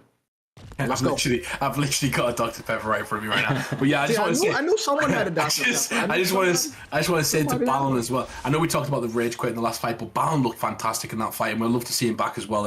Obviously, we don't condone the rage quit, and it does make a bit of entertainment for us. But this fight, these two guys, 5-1 versus 5-2, number 5 in the division versus number 6. All the stakes are on the line right now, and I believe Optics has only lost to Trixie, so he wants to build his name back up. And anybody you want to beat. End of the day, he's using GSP right now. GSP lost to Matt Serra, avenged that loss. GSP lost to Matt Hughes and avenged that loss. Every loss he got was avenged, and that's exactly what Optics is looking to do. Get back on the win column and avenge his loss against Trixie. But here we go, Cyrus. Yes, sir. Yes, sir. And honestly, I know there was a big, significant win advantage in the side of Matty D, and it looks like he is coming in, dialed in here this evening with that boxing combinations. But Optics trains with some of the best on the scene, and he believes that maybe his full mixed martial arts, we don't often see him shoot for a takedown. But going GSP, it would almost be silly not to, right, Jay? He needs to really, really fully display what GSP and mixed martial arts is all about. Yeah, because GSP is a complete, there we go. Oh, he denied a complete mixed martial artist. You don't want to sit there and box and kickbox with Conor the whole match if you're GSP, humble. That's certainly right. I just want to say as well, these two, the bets are still open, but these two had the most amount of money betting them tonight with 17,000 going on 10,000 for Mighty D and 7,000 for Optics so far. So you can tell these two are very popular fighters. The community is back in this one, and currently a dozen people currently watching these two throw it down as Conor McGregor versus GSP. The grappling continues, and Mighty D presses the action, trying to get his opponent back to the fence, but good defense right there from Optics. Yeah, Optics doing a good job, to a certain extent, but he is getting that cage cut from him, that pull counter. The second time he's gone for it, this time he tried to capitalize. He keeps going for it, Jay. I think he maybe sees something, some of those rounded shots from Matty D, obviously mixing in those lunging strikes, but being pressed so far up against this cage has got to be concerning for him and his corner. Yeah, but he's starting to catch Matty. Oh, big shot. Oh my goodness! Matty D hitting him with those Tekken combinations. Man, this looks like Conor then came back. You know, when Conor put on all that muscle, it was for a reason, because he looks better than ever at welterweight right now, humble. Yeah, he hit him with some big shot there and came back for his receipts. Every single shot kind of took his chin right off. And GSP kind of looks like a fish out of water. I believe he needs to mix it up a bit more. Optics is struggling to find his sort of game plan against Conor, and he's fighting Conor at his game right now. Kickboxing combinations, mostly boxing. Oh, he catches him with an uppercut. I nearly cursed him. Yeah, I mean, a little bit there, right? But it's just hasn't quite been enough yet. Didn't quite get the desired result, and the overwhelming majority of the damage being landed is from Conor McGregor as he lands another straight right down the barrel. Rings the bell of FSK Optics once again and has him in all sorts of trouble right now. He needs to mix up some clinches. Is really maybe where it's at, because obviously that double leg wasn't successful on the first time, and he needs to slow down this momentum from Conor. Yeah, you know he needs to do. I'm gonna tell you, like, because wow, I was about to say GSP has had some success pull countering. I'm saying Conor should feint and then feint to draw out the uppercut, then counter off of that, because that's the time GSP has success. Often pull counters when you throw them uppercuts, humble. Yeah, these two are setting up traps for each other from going ahead, but GSP is backing up a lot at the moment, Optics, and these two are top-level players, so it's hard for us to tell them what to do exactly, but you know, the body work needs to be there. You need to attack that body. Whenever anybody's attacking you backwards, it's notable from any top player. You know, you need to attack the body. Even people who've lost fights are like, oh, I should have went in the body early, because the stamina advantage is gone in the favour of McGregor at the moment. But this is where you also want to be, one of the most dominant positions at the moment in this game, because you can't hood watch. Is the mount position. It's very hard to get out of, Cyrus. It's going to be difficult for Matty D to do so right now. Yeah, exactly right. And look, this is one of the things. Matty D is a guy that has sensational takedown defense, but he does allow frustration to settle in if it does hit the mat. And Optics maybe knows this, because Matty D talks about it often, bro. He does not like getting taken down. He does not like grappling. He is a striker through and through. So put him on his back, especially with Conor McGregor, and he may become a little bit of a fish out of water, Jay, as we're seeing some big shots land and a lot of denials from the side of FSK Optics. If I'm Matty, I gotta listen. I have to survive here first, and I can't panic because once you panic, your heart start racing. You make crazy decisions, Humble. No, that's exactly true. And you know the worst thing is I'm susceptible to that top mount game because you can't just HUD watch. You just literally watch which your opponent kind of going to block, and you can kind of do that's kind of a bit of a cheat, but you can get some hellacious damage from that top mount as well when you throw hooks. And Matty knows this, and this is what the frustrating part is, because you know you can't kind of get out of it, but you can't let yourself put yourself in position there. You know your opponent's trying to get there. You know where they're dangerous, and you've got to block that at all costs. Exactly right. Exactly right. He does manage to get out of that dangerous position, though. Back in the full guard now, of course, 2 minutes left on the clock. Looks like GSP is more than happy to continue to land some of those little bunny shots to build up some GA, allow those seconds to tick away in his favor. Matty D also returning that there, Jay, and looking to throw in a couple of feints to see if he can work his way back to his feet, where he was getting so much nice damage off in the earlier part of the first round.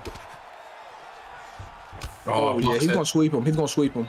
Oh, he got up. I thought he was going to sweep him there. But yeah, he needed to get up. That's nice. Got a bit of time to work as well. And you've got to, even though you've got some frustration as well, Cyrus, as Mike D, you've got to appreciate it. Whoa. Oh, your points. Oh my God. The comeback. It may be over. And that, bro, that's the frustration I talked about. I've had this conversation with Matty D in the past. Sometimes you've got to commit to that grappling world. You cannot allow it to sink into your mentality. Even if you get taken down and you know your opponent's good there, just try to survive, as you mentioned there, Humble. Don't get stood up and then run at them a million miles an hour, because especially with somebody like Optics, that kid has got hands, bro. He has got hands. Trains with the likes of Badinator, former champion, and one of the best in the scene. Oh, he's now picking a point apart with them elbows. You can see Conor bleeding at the moment. His eye is now cut open. If he goes back to that corner, is John Kavanagh's going to be looking at that and maybe trying to finish the fight. But as I was saying, the second round is definitely in favour. It looks like it might be 1-1 going to the third, but it seemed like a dominant fight in that first round. He made the adjustments, he switched up, and that's what great players do. Optics is 5-1 for a reason. He's only lost to Trixie is for a reason, and now Matty D's going to have to really try and put him out of there and also be conservative with his strikes and not overexert himself, because he might get taken down, and that's where the frustration sets in, Cyrus. 100%, brother. And one of the interesting things to note, we had mentioned this before, but I believe Badinator said he was taking a bit of a break from competition to get his friend into the championship spot, and he is maybe one step closer if he gets this finish. But Matty D survives, Jay. So good at that. Remember what I said. Even when he was losing the fight in the first round, he had success on them pull counters. He was throwing them pull uppercuts. That's why I said Conor should feint some of them and draw out the counter. Oh, nice. This third round could be where all the, all the chips have been pushed. It's where it matters the most. The third and final round often is the most impactful one, but as we said, 1-1 going into this one, Humble. So looks like Matty D is committing to certain aspects here and trying to get some of that damage back in his favor. He needs to reset. Yeah, he can't, obvious attacks. He can't be throwing things that Optics is waiting for. These guys have fought so many times. They know each other. Oh, right when you say that. Matty D can't. I know he needs to finish, but he puts himself in another position where he's not going to be able to, and he's going to get finished if he. Oh, he got finished. My boy Conor. It's so hard to see it because we're such good friends with Matty D as well. He's a fantastic commentator. We know how much he loves this game and how easily he does get frustrated by the game. But Optics did a great job of pushing that in his favour. That was no easy task. He was up against it with a record. He was up against it with the first round. He was getting bread in that first round. Let's not put it any other way. And at the start of that second round, Cyrus, we were saying that he needs kind of a miracle, and he turned that around and showed us why he's a top competitor and why he's 6-1 in the Xbox division at the moment. Yeah, exactly right. Honestly, this sport, mixed martial arts, real mixed martial arts, of course, and also the gaming platform of UFC. It's a young man's sport. And these two young men came through in a sensational way here this evening, putting all of the action on. And look, there's things to be learned from it there, Jay and Mr. Humbledink, right? There's a lot to be learned from that. He had a lot of good opportunities, did Matty D. A little bit of frustration settled in, and he, maybe slipped up a little bit. And of course, Optics, training with the likes of Badinator recently, who has taken a bit of a step away to try and get his friends into championship spots like FSK Optics, his campmate. that's gonna be giving him a lot of confidence. It's gonna be giving him a lot of experience to bring to the table, and I think that is paying dividends for Optics right now. He's looking really, really good. We almost didn't see this fight. I'm so happy it came together, but Optics looking dialed in, and I'm very, very intrigued to see where he goes forward in the Xbox division, because the sky is the limit. The sky is the limit.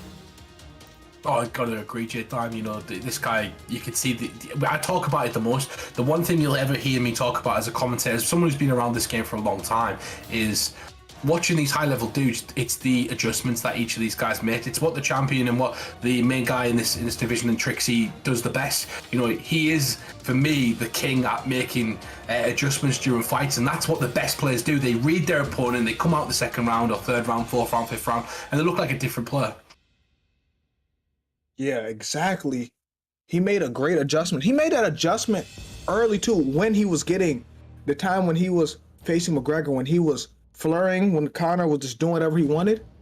He was still, I told you, them pull uppercuts were still there from him. He was catching him there with pull uppercuts here and then, and that eventually kept leading him to victory. He kept hitting him with them pull uppercuts, Humble, every time, like I said. Beautiful work, yeah. And we move on. We're going to be moving on to the next fight. It's quick and fast as we like it. You know, this has been the primetime guarantee so far. Exciting fights from top to bottom. The prelims could have been a card of its own.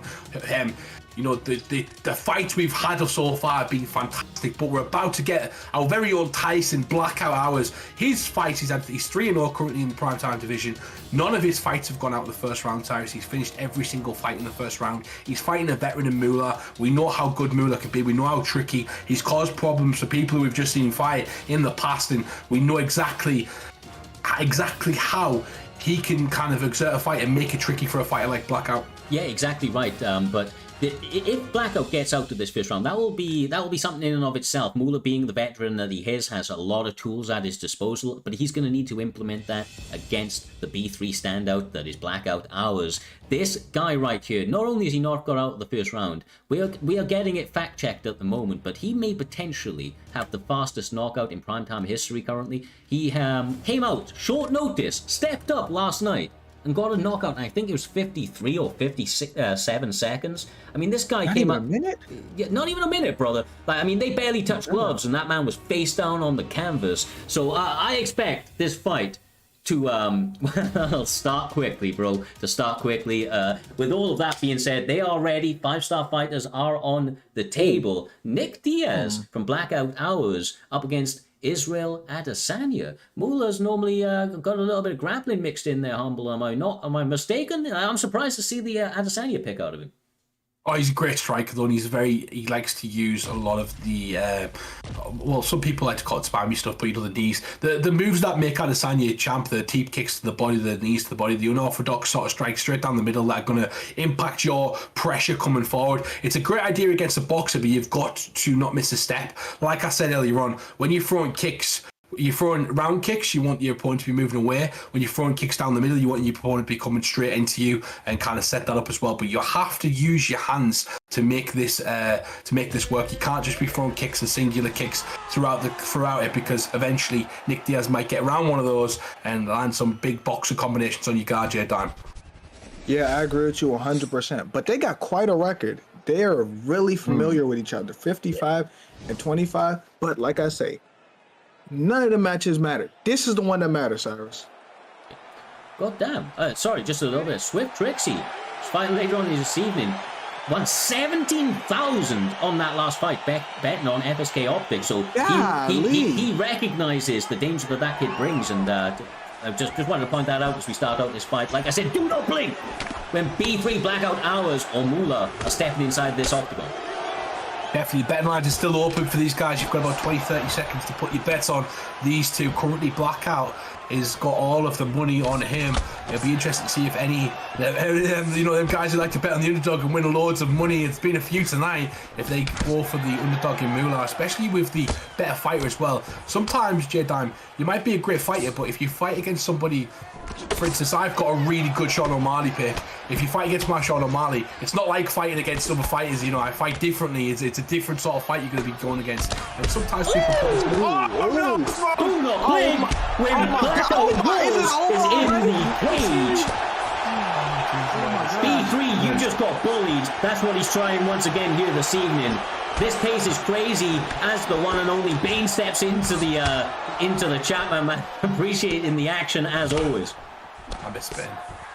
Oh my god. Nice body kick right there. These two are absolutely swinging at the moment. You've got Moolah trying to use the range, but the Blackout Hours is using Nick Diaz expertly. The boxing combinations are swinging quick and fast, and it's hard for Adesanya to get out of the way or get anything going at the moment, J-Time. Yeah, because his head health is going low too, and he's already been dropped, so you know he's going to fight more cautious than he was at the beginning, Cyrus. Yeah, exactly right, man. I mean, he's going to have to. He was already looking pretty calm, composed, seemed to be managing distance right, but like I said, Blackout War brings a different sort of madness to this cage, trading with some of the best pressure fighters in the game, and he's maybe getting another victory in the first round if these combinations continue to land. Got a chance. He faked it and went to the body anyway, and the Blackout knew exactly what was coming there. Does a good job. The knee comes to the body from Moolah. It almost seems like it's too little too late already, Cyrus. It's crazy. Yeah, oh my goodness. The knees landing, a couple of uppercuts from Moolah. He's trying, brother. He's trying to make this dirty, utilizing that jab, some switch stances, feints, and the like. But Blackout War has the combinations to get the job done so far, Jay. And the damage continues to mount up on his opponent's head health. Oh, how do you avoid that? That was crazy. Yeah. Is he starting to have more success? But I'm scared that it may be too late because he done already took a lot of damage and he's still getting punched, Humble. Even when he swears, he's swaying into the wrong, into the combinations every single time. It's like Blackout knows the pattern already. He's doing a fantastic job sitting behind that double jab, and he knocks him out against the fence. Izzy is sleeping. The first round king, B3 Blackout Hours. This man, bro, he is built different. He is built different. I'm telling you, man. What's up with this guy? Flying up the rankings. Fuck, man. Oh my. 4-0 with 4 knockouts in the first round. We have a Tyson amongst the division, and guess what, Cyrus? He's had 4 knockouts with Nick Diaz in every single fight he's had. So this guy is a Nick Diaz expert, as you want to say. He's a Stockton slap you in your face and take everything you got. What a performance, and he's going to have a big fight his next fight. Let's be honest, he's got to have a big fight. Bro, I wouldn't even be surprised if we saw him in the next potential title shot, because I mean, he's in a very, very visible spot on tonight's card. Once again, playing out of his socks, brother. Just absolutely sensational. This action is fucking crazy. I don't like to swear too often on these streams, but sometimes it's needed, bro. It's needed just to show how much craziness these guys bring to the cage. I mean, Blackout just he's mesmerizing, J-Time. You going 4-0 is hard, is hard enough in and of itself, but doing it all in the first round, bro, that's unheard of. That's unheard of. Bro, listen to me. That was a beautiful performance, bro, and I'm really impressed with him right now. I'm looking forward to keep watching him fight, Cyrus. Yeah, oh yes. I mean, his placements in those rankings has got to be up or about the top end of things here, because I mean, we've said it before, right? But for anybody that doesn't know the setup in Primetime MMA, early finishes are incentivized, and incentivized heavily there, Mr. Humbledink, because it, of course, gives you more points. We have an automated system here. Finishes matter in Primetime MMA. It's not just about getting the job done, because of course you need those W's in your favor, but getting the job done in an emphatic fashion, pulling that cherry on top, just like Blackout Hour has been doing so far in this run this season, is what it's all about, what propels you up those rankings, and what really gets your name on the edge of everybody's tongue. The fans themselves will be calling for that title fight if we don't put it together soon, Yeah, exactly. It's entertainment at the end of the day. The arts part of it, as we talked about earlier on, mixed martial arts, you're entertaining people, you're building your brand, and that's why it's so important that we've got those ranking systems, because people who get finishes, people want to see you back. There's something to talk about there. It's obviously there's great players who can like, there's people like Dirty Dave, for instance, that we're about to see soon, who doesn't mind going to a decision, but Dirty Dave's known for that. But there's also people like Blackout who can propel himself forward, just like a young Conor McGregor did once in that division where he came forward and knocked people out. Well, you know what I mean, as in that sort of style where you knock people out, Jay Diamond, you make a name for yourself, and that's exactly what we've tried to implement here. But let's get on to the next fight. I believe we might have to be right. These two might be getting ready, I think, Cyrus, am I correct? Yeah, apparently one of them is a little bit overweight. He's just trying to cut those final pounds as we speak. Gosh. I know it's a little bit, he's cutting it down to the wire. We don't do it the day before here, Jay Diamond. Unfortunately, we allow them to cut weight up until the second of that fight. Apparently they're having a little bit of issues, in all seriousness, with the stream side of things. So I think we're probably going to get the other one to get that sorted, just as a little bit of a glimpse, break that fourth wall, so to speak, as we move in. But let's talk about the co-main and the main event very briefly there, Humble, because obviously we've given a lot of shine to the card as a whole, and we've alluded to these fights, but we haven't really highlighted them to their fullest extent because this card has been so momentous. And of course, most people know these guys anyway, but BFAP Dirty Dave and S&B Mix-Ups, just to lead us into this co-main event, these are two veterans of the scene. I mean, I know that you know them well. You've called a lot of their fights with me there, Humble.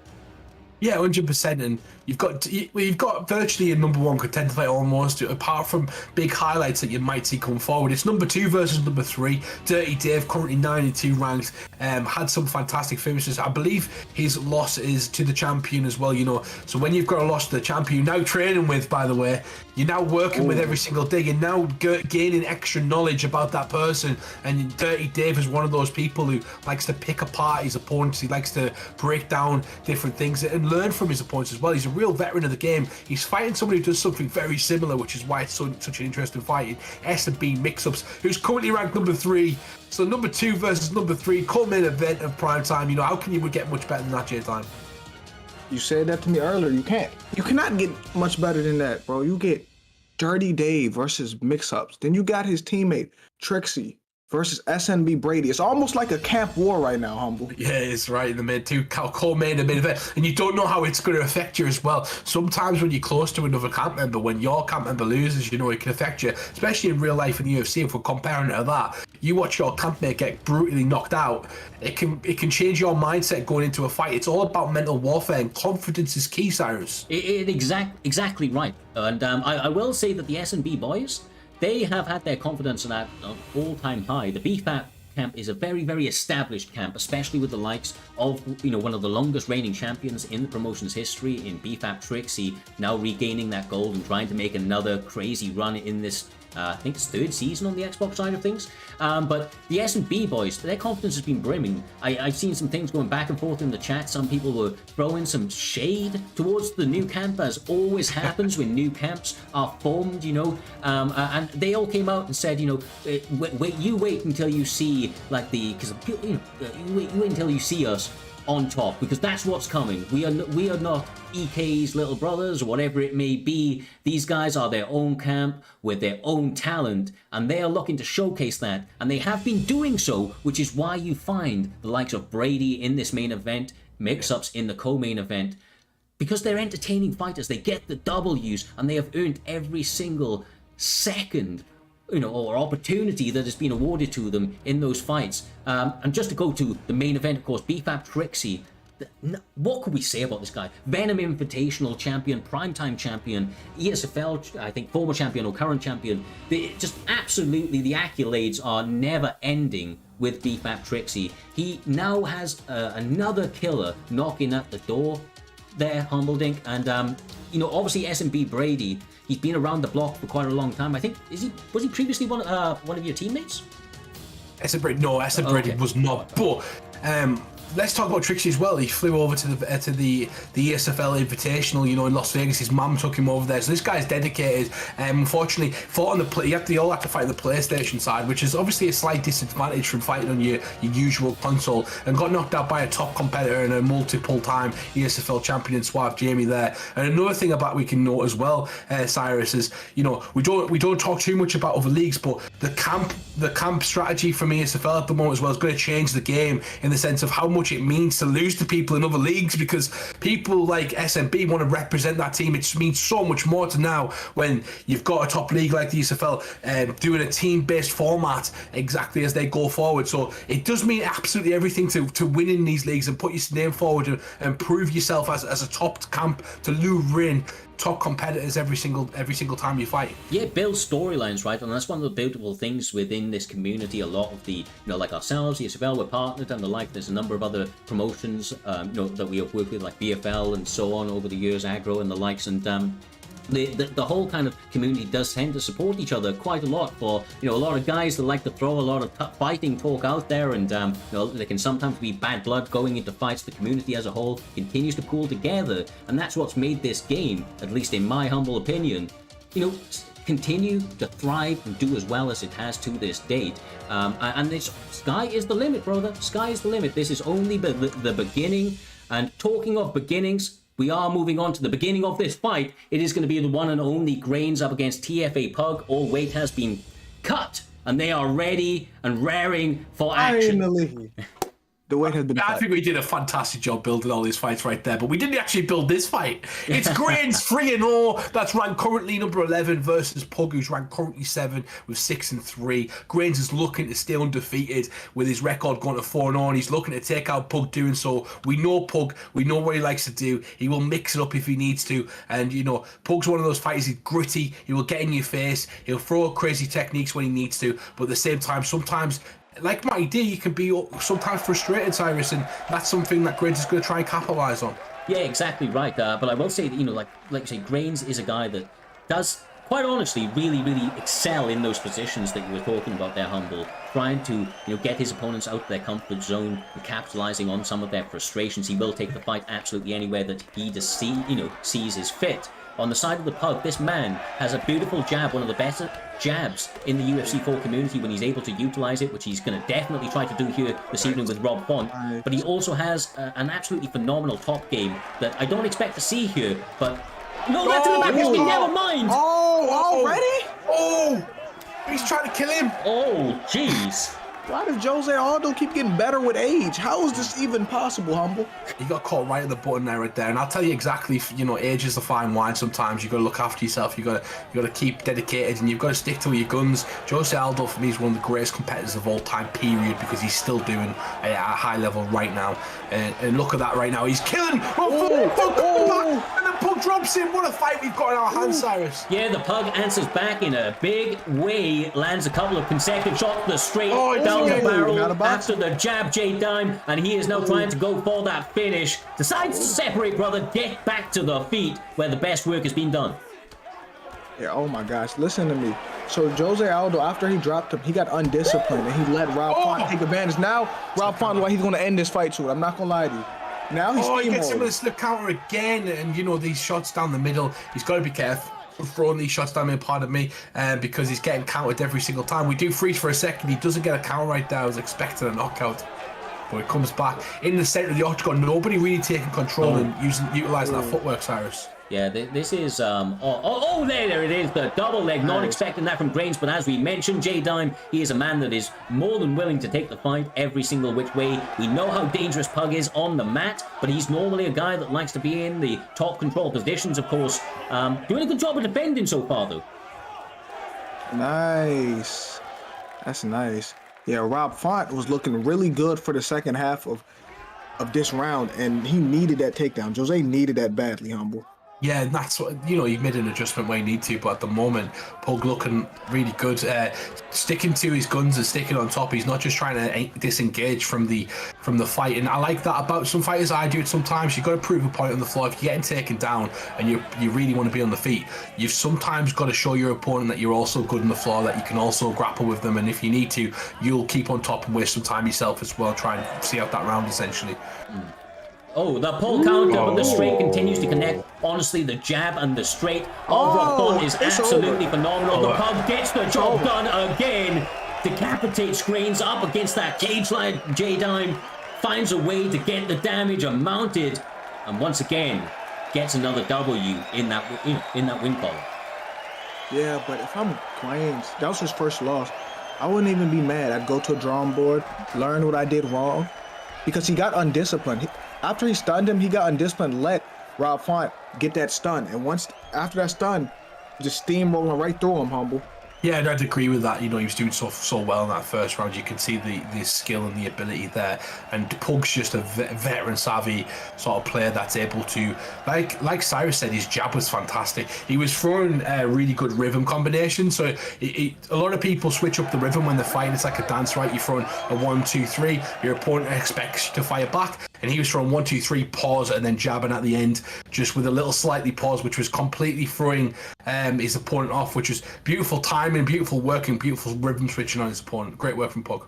Absolutely, brother, absolutely. That has propelled us onto the co-main event of Primetime 61. This has been a historic card so far here this evening, and I expect that to continue to happen as we move on to some of the more profiled fights or high-profile fights of this evening between S&B Mix-Ups and Dirty Dave, and then of course our main event that will follow this very, very shortly afterwards. These two competitors have been around the block. They know the ins and outs of UFC 4, they themselves as competitors, what they bring to the table. Their confidence is going to be brimming at an all-time high here, J-Dime, as they go into this event, because of the fact of their camps and the stable of fighters that they have that have been training together. You know, when you have, we mentioned it earlier, your teammates on that same card, there's a number of things that go into it, right? You see them win, you see them lose, all that good stuff. But it also means that you're both trying to prime at the exact same time. And that means that you're trying to really, really sharpen those skills. And it goes alongside each other as you're duking it out, you know, in training leading up to these positions. Yeah. And then whoever loses this fight, I want to see how their teammate reacts. Are they going to be angry, and will that make them fight angry? Because, oh yeah, my teammate lost, now I'm upset. Or will they stay cool, calm, collected like they should? That's an interesting one. Yeah, definitely. You know, if BFAP go 2-0 over S&B, they kind of get some recognition as it's kind of, you know, when you double up on a camp, you know, Cyrus, it's good for you because, like we talked about earlier on, you can gain more recognised fighters to your camp. You're more established, essentially. But there's currently the betting lines are open. You got about 20 seconds left. 13,477 has gone on Dirty Dave so far, and only 20 on mix-ups. And I think that's got to be a mistake. Some of his teammates have got to be betting on him right now because, you know, you could be making some money. These two are very. I know it's 7-1 to Dirty Dave, but anything can happen in this one. It looks like a GSP versus Burns pick as well. And that's the thing, right? I mean, Mix-Ups is one of the more kind of active guys in terms of the sparring circuits, and Dirty Dave is a guy that likes to fight a lot in the training side, you know, just kind of practicing on his combinations, getting all of that really, really dialed in. That often plays to his favor, along with his, you know, composure and his willingness to go the full 15 or 25 minutes. But Mix-Ups mixes it all together so well due to those reps that he's done training with everybody in the who's who there, J-Dime, and that often is what allows him to get those victories, whether it be submissions, ground and pounds, or top control, although he does find himself taken down very, very quickly from Dirty Dave. I don't think I want to be at the bottom of Dirty Dave, because Dirty Dave is known to be good all around, especially on the ground too, Humble. Yeah, he's dirty, you know, you don't want to be at the top and the bottom of anybody that's dirty. That's dirty? So, yeah, every single, his name's Dirty Dave, you know, he's dirty at the end of the day. He's going to get you on the fly, he's going to make it dirty, let's be real, and he's going to tap you until you make a mistake, and that's exactly what he wants to do. Now he's in mount, he's going to try and keep that position, but he's against the world class jiu-jitsu practitioner who's won multiple jiu-jitsu competitions right now. It's going to be difficult to keep Burns loose back, as Kamza Chimaev found out. Yeah, I mean, that guy has all sorts of submission threats. Of course, he has the rubber guard. And quite honestly, if he does manage to reverse the position, you are in a world of pain. But Dirty Dave fears no man when it comes to the mat. This guy is happy to get into the mix with absolutely anybody. As you see him raining down some nice ground and pound, partially blocked by Burns. I mean, this speaks to the levels in this game and the levels of these competitors there, J-Dime. Skill is fully on display both defensively and offensively at this stage. Yeah. Oh, He gets a big sweep right there. Oh, he needed that, Humble. Yeah, half guard sweeper, they're not usually seen, especially against top level competitors. Look at the switch straight away from half guard. Straight back into it, and beautiful work. You've seen how good Dirty Dave and dangerous is off his back as well, Cyrus. Yeah, I mean, look, it's very, very important to have active hips on the mat. Never allow yourself to get completely flat, on your back. makes sure to continue to move in certain situations. Doesn't always pan out. Ooh, That right there. Stamina is low. Crucifix is a horrid spot to be in. Those elbows are going to slice and dice the face of Gilbert Burns, J Diamond. He's trying to stay calm, but every single elbow is going to continue to mount up that damage and become harder and harder for him to get out of this position. Yeah, he got him. Oh, he had him in that cruci, and I was a little scared for him, Cyrus. Yeah, honestly, that arm trap was vital, bro. He was in a horrendous spot. Humbleding, obviously still not in a great one, but only 40-odd seconds left in the round. He's probably going to write this round off and try to start the next one out strong. Yeah, this is where the clock is your best friend. You're trying to play that clock down. You're trying to not get finished. It looks like Dirty Dave is trying to do some serious damage. He realizes that he's got his opponent in danger right now, and he's trying to get him out of there, or either that or give himself an advantage going into the next round, because Mix-Ups has to mix it up. He has to make adjustments, and he has to not let Dirty Dave play his game plan. You know, Mix-Ups is great on the ground, but Dirty Dave is just phenomenal with his sort of ground attacks, his positioning, and his awareness of everything that goes on. J-Dime. Yeah, and like you said, you don't want a dirty guy on top of you like that. Like, you don't want Dirty Dave on top of you. So let's see what adjustments Mix-Ups makes, though, because that separates good from great. Adjustments. Well,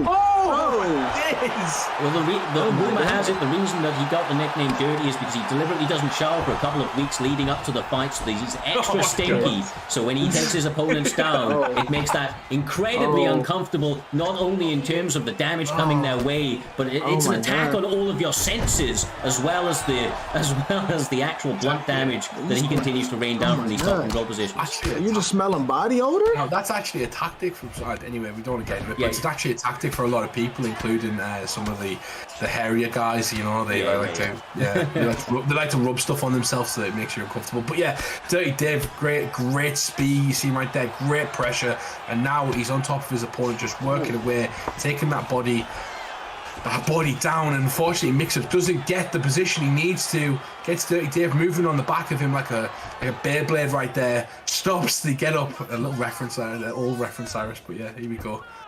Tries to get it in. What does he need to do right now, Cyrus, to implement his game plan? Who's this, Mix-Ups? Or? Yeah, Mix-Ups at the moment. Mix-Up, quite honestly, I talk about active hits. He's been a little bit too active in some of the more key positions. Dirty Dave is absolutely renowned for his side control and his ability to, kind of edge out fights over the term of the entire fight. So this is kind of what he needs. A lot of the, little kind of bunny shots to build up the GA, but of course does not want to get carried away with it, because Dirty Dave is more than happy to do that, just that right there. Get a couple of shots and, kind of go back into position just to continue to maintain it. He needs to maybe work some of those undeniables in, try and feint his way to allow him to get a transition off, because otherwise Dirty Dave is going to be dialed in and ready to deny everything there, J-Dime. I don't know if you see it differently, brother, but this is where his bread is buttered. Yeah, Dirty Dave can do this all day. And when you said he was being too active, this is what I think. I think he was getting a little too impatient. He wanted to get up too badly. You've got to be on point with somebody like Dirty Dave. You've got to get your denials off early, because it's not about stopping him, it's about him getting ahead. As soon as he starts getting ahead, things start going downhill. He uses that against you, and it's the same with Spooky and all of the other guys. I know that Dirty Dave wants to actually play Spooky, but the way they play the game is so methodical, and you can't make a mistake, because when they get ahead, it's virtually impossible to get back into the fight. Yeah, it is. And honestly, I think I might have said this earlier, but if I didn't, I'm going to say it again either way. The GSP, bro, it is, towards the latter end of his career, is actually a perfect type of style for somebody like Dirty Dave. It's actually just the way he fights. He's not rushed, right? He ain't out here looking to take off your heads, and in a setup where you're heavily incentivized to get those points. Dirty Dave is also showing that flow, methodical style of his can also have certain merits to it as well, because a lot of guys are going to be out here actively hunting for that finish. Yeah. So he's trying to be the polar opposite of that and try to take people, out of their comfort zone, trying to take them out of where they feel the most comfortable. And of course, Dirty Dave just does this right here. A lot of guys will continue the combination, right? But Dave's like, no, your punishment is not over. I am going to abuse you emotionally as well as physically on UFC 4. Oh, he gets up. Ooh. Gets up. Yeah, the other thing as well about that is he gives his opponent no chance to get back into the fight, right? Because he's dominating the fight in every area he can. He takes him down. He's not giving his opponent a chance. His best chance for Mix-Ups to come back into the fight is on the feet. Mix-Ups does a good job of surviving right there. But this is almost torture. He's got to put him out of his misery right now because Dirty Dave has done so much damage, so much work. And Mix-Ups hasn't really had much offense. Look at Dave's stamina, his head health, everything is at the top of where it could be. It's virtually a miracle for Mix-Ups right now to get back into this one. Yeah, honestly, he's going to need one of those one-hitter quitters sort of punches back on the feet. But Dirty Dave is quite honestly pitching 100 right now, 10 out of 10 performance. Virtually a flawless performance, right? The only shots he's taken is a couple of bunny shots on the ground there, Jay. And I mean, it doesn't get any cleaner than this, bro. I mean, some people may be calling him a little boring and whatever else, but he's done damage here, and he's not just beating his opponent in this fight, he's destroying his mentality going forward for any subsequent fights that they may have, because, I mean, this is abusive. Yeah, he's mentally beating him up right now. Like, this is worse than getting knocked out, because right now Mix-Up is getting abused, misused, and mistreated. Like, this looks pretty bad right now, Humble. It does, and the thing about Dave, like we said constantly, he does not care. We talked about it on those sides about finishes and stuff like that. It doesn't matter when you're number 2. It doesn't matter if you get decisions when you're number 2, because at the end of the day, if you're number 2 beating number 3, guess what? Nobody else is going to kind of catch you there, because you've already beaten a top high-level guy, and the only person above you is the contender and the person who's champion. So that's what Dirty Dave kind of does, and he does it so well. But not many people like this style, but it's so effective, especially when people are trying to get finishes, especially when people are overexerting themselves in certain areas. Yeah, exactly right, brother. Honestly, I know that this one's probably another decision going the way of Dirty Dave, but he could separate right now if he wanted to and go for the finish. But I just feel like that would be a risk that would almost be silly to throw away right now. If this is your game plan, then you've got to stick to it through and through. You can't do this for, the last 30 seconds and get knocked out, right? I think this is a slow, methodical pace. Quite clearly, 3 rounds, sorry. It gets him results. And look, love it or hate it, this man is dismantling his opponents, J-Dime, and leaving them with nothing to offer in this cage. Yeah, he's handicapping his opponents. He's taking away what they're good at. And he's fighting at his pace. So it could be frustrating for the opponent, Humble. Yeah, there's not. How would you have a more dominant performance apart? Like, you knock someone out, it's fine. Sometimes you can get a knockout. We see people get dominated and then get knocked out. In that fight, we know who that winner is clearly. Yeah. Sort of the judges. Like, not only his opponent landed one significant strike in the first round. No, that's the fight, bro. That's the fight. The entire fight. That's the entire fight. He did land 154 punches in total out of 171, but that's because they were all bunny shots on the mat. And look, I ain't trying to shit on Mix-Ups here, because I think, honestly, I think that he is a phenomenal fighter. And we have seen too many top-level performances out of this man to, think that this is, him as a whole. But Dirty Dave right now is showing that he has leveled up, and that, I don't know if I've ever seen him so dialed in there, Humble. This guy looked phenomenal, brother. Phenomenal. Like, if we could have had a big flawless pop-up on the screen, right, then we would have. Like, can he do that at Trixie? Can he do that at Brady? We're about to find out, because we've had them rounds in against Trixie. He's put his name forward for a contender right there, but we're about to find out who's going to be the person who he potentially might fight as we move on to the main event of this evening, J-Time. It is the main event between BFAP Trixie and SMB Brady at bantamweight. This is our main event for a reason. Trixie is an absolute killer, one of the greatest players in the community, has produced some of the greatest memories for me as a commentator with his fights against Fadinator and other people. He is dedicated, he is one of the best in the world, and he is fantastic to watch. On the other side, we have Brady. We just seen one of his campmates get beat by one of Trixie's campmates. How will that affect him going forward, and is it going to be part of that mental warfare against the champion? Exactly.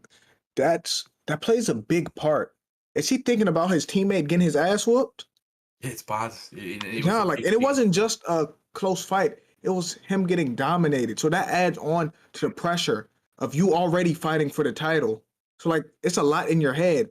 And if you can't find a balance, it could get real ugly for you, Cyrus. Yeah, exactly right. And look, we don't know how the sparring matches went between Brady and Mix-Ups. Maybe Brady was absolutely blowing him out of the water the entire time. Maybe it was really, really close, and that is going to seep into his mentality going into this fight. But knowing Brady and knowing the S&B boys, like I have over the years, I've known a lot of these guys from previously, before that camp was formed, that a lot of them are veterans in this game. They've fought alongside teammates in the past. I imagine that they are accustomed to seeing those guys win and lose. And I think that Brady is the type of guy that is going to bring all of the action, all of the, kind of momentum of this card to fruition here in this fight, win, lose, or draw. Primetime 61 is about to be capitalized with the main event. And I'm telling you, brother, do not blink when it comes to B-Fat Trixie and SMB Brady. These two guys, as top level as it gets, absolute killers in this cage. Savagery is about to ensue there, Mr. Humble. We've got 30 seconds left to the betting as well. If you want to get your betting on, quickly do that. Currently 100% to Trixie. I think we've got one person kind of betting on Brady, but not enough to kind of sway that to 1%. And you see these guys coming out fast. Trixie with the Peter Yan pick against the Josh Aldo pick. I think these two very evenly matched with the stats wise. I actually think Aldo kind of edges some of it, but we know what Peter Yan's good at, and that is getting ahead with the damage. As soon as he does, his perks kick in, and it becomes hard to kind of get that back from him. Yeah, and you said their stats are what did you say? They're close. Like, they're very... as in overall, these both have been buffed up max, like, to a very high level. And that 5-star boxing computer Yan still scares me till this day, Humble. Every time. Well, we have 25 minutes potentially on the card. Swift Trixie utilizing his grappling. We don't often see this from him there, Mr. Humbledink, but when we do, he reminds us all that his pedigree is as high as it gets on the mat, training with the likes of Dirty Dave. Not only does he have the hands to turn those lights out, he can take you down, submit you, or ground that face through the canvas. Yeah, definitely. Look, you can see him on the mat right now, and he's going to try and keep his opponent. There's a 5-round fight. One thing Trixie's good at, as you were alluding to a second ago, like Dave, he's willing to go the 5 rounds and make sure that he wins the belt. End of the day, these two are fighting for something right now, which is the accolades for the camp, for the belt, and for the primetime glory. And Trixie, he's been there so many times. Brady's not going to let that pressure get to him. He's got to not let Trixie do some damage on the ground. Look at it. I'm not gonna lie to you. He can sit here all day and win the round like this. I don't know if he will, Cyrus, but he can do that right now. Yeah, and obviously we can't see Aldo's block right now, but he's eating a lot of elbows from the side table position, a couple of them bleeding through. But Brady needs to learn from his teammates' mistakes in that previous fight, and I think he is. He's not rushing it. He's trying to stay composed, mitigate as much damage as he can whilst maintaining that stamina. But Swift Trixie, much like his teammate Dirty Dave, is dialed in here this evening, Humble. I mean, look at the denials and the ground and pound slowly accumulating already over the course of this opening 4 minutes. Yeah, definitely. And why have these absolute wars when you can do it in an easier fashion? You can pick away at your opponent's head health, you can chop away at that, and then eventually, he's going to go for the crucifix this time. I thought he was going to go for the obvious choice. He would have tricked me right there, because I was thinking he was going to go for the Kimura. He doesn't end up going for that and gets a crucifix, but Brady gets out of it. He's doing okay right now, hasn't took too much damage. But as I was saying, Trixie is picking away at his opponent, and when he gets back to the feet, you know where he's dangerous to time. He can take his opponent out there, especially if he's got some sort of advantage, as we talked about earlier on with the head health. Yeah. Oh, nice. Right at the end, right? But that Trixie was unloading a little bit, but a little bit of confidence maybe that he can do that shit if he times it correctly. And going into this second round, of course, takedown defense needs to be at its utmost highest, but this is historically where Trixie gets the finish more often than not. I think 80% of his wins come in that second round, and often via the way of KO here, Mr. Humbledink. That seems to be the name of the game. He's opening up with some striking. How long will that last? We're about to find out, brother. He's also got the Sokigari trip. I can't remember what it's called. Something different from that. The Sotogari? That's the one. Sokigari trip as well, which is he's not in the right position at the moment because he's in his opponent's in southpaw, which maybe Brady's alluding to.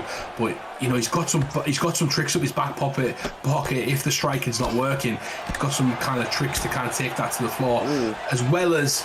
The striking will open up when the grappling, when your opponent's worried about the grappling. So feinting that, going for certain things, is going to open up the grappling, the striking for him as well. Ooh. I'm not gonna lie to y'all. Right now, I think Peter Yan is up by 30 in the striking, and I feel like I'm not gonna say he can cruise, but he can just win this round or put it back on the ground and hold him in side control again, Cyrus. Yeah, exactly right. Whoa, well there you go. Nice. Big combination from Jose Aldo, and he has that sort of power that will turn those lights out if he connects flushly. More of that. Work that leg kick as well, Humble. I think that's a nice little routine for him if he can take away some of the base of his opponent, although it is going to be dangerous due to the combinations of Swift Trixie trying to land square on the dome piece of Jose Aldo. One of the main assets of Trixie is actually goes to the legs, so he hasn't actually done that. He's been using the grappling a lot more than we used to see, and we always talked about his leg damage that he would do on certain fighters to win those fights. But it's actually Brady going to the legs on this one. You'd expect that with Jose Aldo. He's back on the ground, and Trixie is in mount now, and this is dangerous because he gets a denial. He's going to posture up on his opponent and try and raise the ground. Expert defense from Brady. He doesn't take a shot right there, J-Dime. Yeah, but he's stuck right here, Humble. Like, even though he didn't take a shot, this is a bad position to be in right now. Oh, Jesus. Yeah, it is definitely a bad position because, like we talked about earlier on, this grappling position, this top mount has been terrible to deal with recently because it's been one of the most overpowered and overused sort of mechanisms to stop your opponent. But Brady gets back to half guard, which is going to stop his opponent landing some damage, Cyrus, and I say that as he moves into the side saddle position. Yeah, I mean, this was the position of the first round. He gets the first denial off, and that has got to be absolutely devastating. But the arm trap, perfectly timed, but it is out of the frying pan into the fire as the side control is also a dominant position. But excellent work to regain the half guard. Only 25 seconds left in this second round, but you can see the damage is mounting up. Not a lot of time to get his own back here, but I have to say the champion's looking sensational here this evening. Understatement. That's an understatement. And like the problem is, Jose Aldo is getting those reversals at the end of the round after he done been dominated for the whole round. So it's not doing much, Humble. Yeah, you got to look at certain things though. Brady had a little moment in that fight where he landed a beautiful combination. He's still dangerous throughout the round, and Trixie's not going to let himself believe his own hype essentially. Even though he's doing fantastic in this round, Brady's here for a reason. You know, he's got to remain in a position where he's keep dominating. He's trying to get his opponent out there. He keeps trying to do it, and he can't let his foot off the gas. He can't give his opponent a chance to trick him into thinking he's going to win the fight, and that's exactly what he's doing right now. Dominating. Yeah, absolutely beautiful. I think that J-Dime, that this may be part and parcel of, you know, Trixie's fall from grace. He's got his own emote in the promotion due to the records that he has been able to accumulate, but he did fall from grace and have a number of defeats, and now he looks refocused, dialed in, and looking to set more records as he's looking for the finish against Brady here this evening. Oh, he gets the finish! It's over. He does it again! Still. Incredible. Primetime champion gets the finish in the third round. BFAP Trixie does it again. What can this guy do? It's going to be an interesting one because currently the number one contender for the championship is his teammate in Dirty Dave, who has fought before, but these two have obviously put on fantastic showings tonight, and Trixie with a fantastic performance, mixing up his grappling, something we've not seen too much of before, Cyrus. We have seen his grappling, but not a dominant style like that. He really looked like he'd implemented stuff from Dirty Dave, and he gets to finish in the third round to show how good he is right there. And I just want to go back to one thing. He could have jumped on his opponent and could have got the death kick from the face. You know what it's like right there. He waited for a second. He's waited for his opponent to kick, then dived onto him. An expert ground and pound, a true champion, as we've seen right there. Yeah, honestly, absolutely sensational. This guy, I cannot speak more highly of the one and only BFAP Trixie. quite genuinely one of the best champions that has ever come through. A true fighter's fighter will take on any opponent, any time, under any conditions, and I believe that mentality, along with the plethora of fighters that they have at BFAP, has allowed him to continue to dial in his skills, allowed him to continue to elevate his game and reinvent himself over the course of a number of seasons as these competitors continue to gain footage on him and try to develop formulas and ways to be able to beat him. But once again, he continues to get his hand raised. The current reigning champion on the Xbox division, Swift Trixie, take a bow. This has been Primetime 61, an absolutely phenomenal night of fights. And until the next one, make sure to join the raid. We are going to be pushing the love forward to the one and only Boiler, who's going to be training in the Boiler's lab, of course. That guy works on his skills. Make sure to get over there, fight him, and show some love to one of the guys that, much like obviously we tried to do here over at Primetime MMA, continue to put on events for everybody within the community to enjoy. It has been Primetime 61. Thank you for all of the support from myself, the one and only Mr. Humbledink, and Primetime Dime, J-Dime TV. We will see you in the next one. Much love and peace out.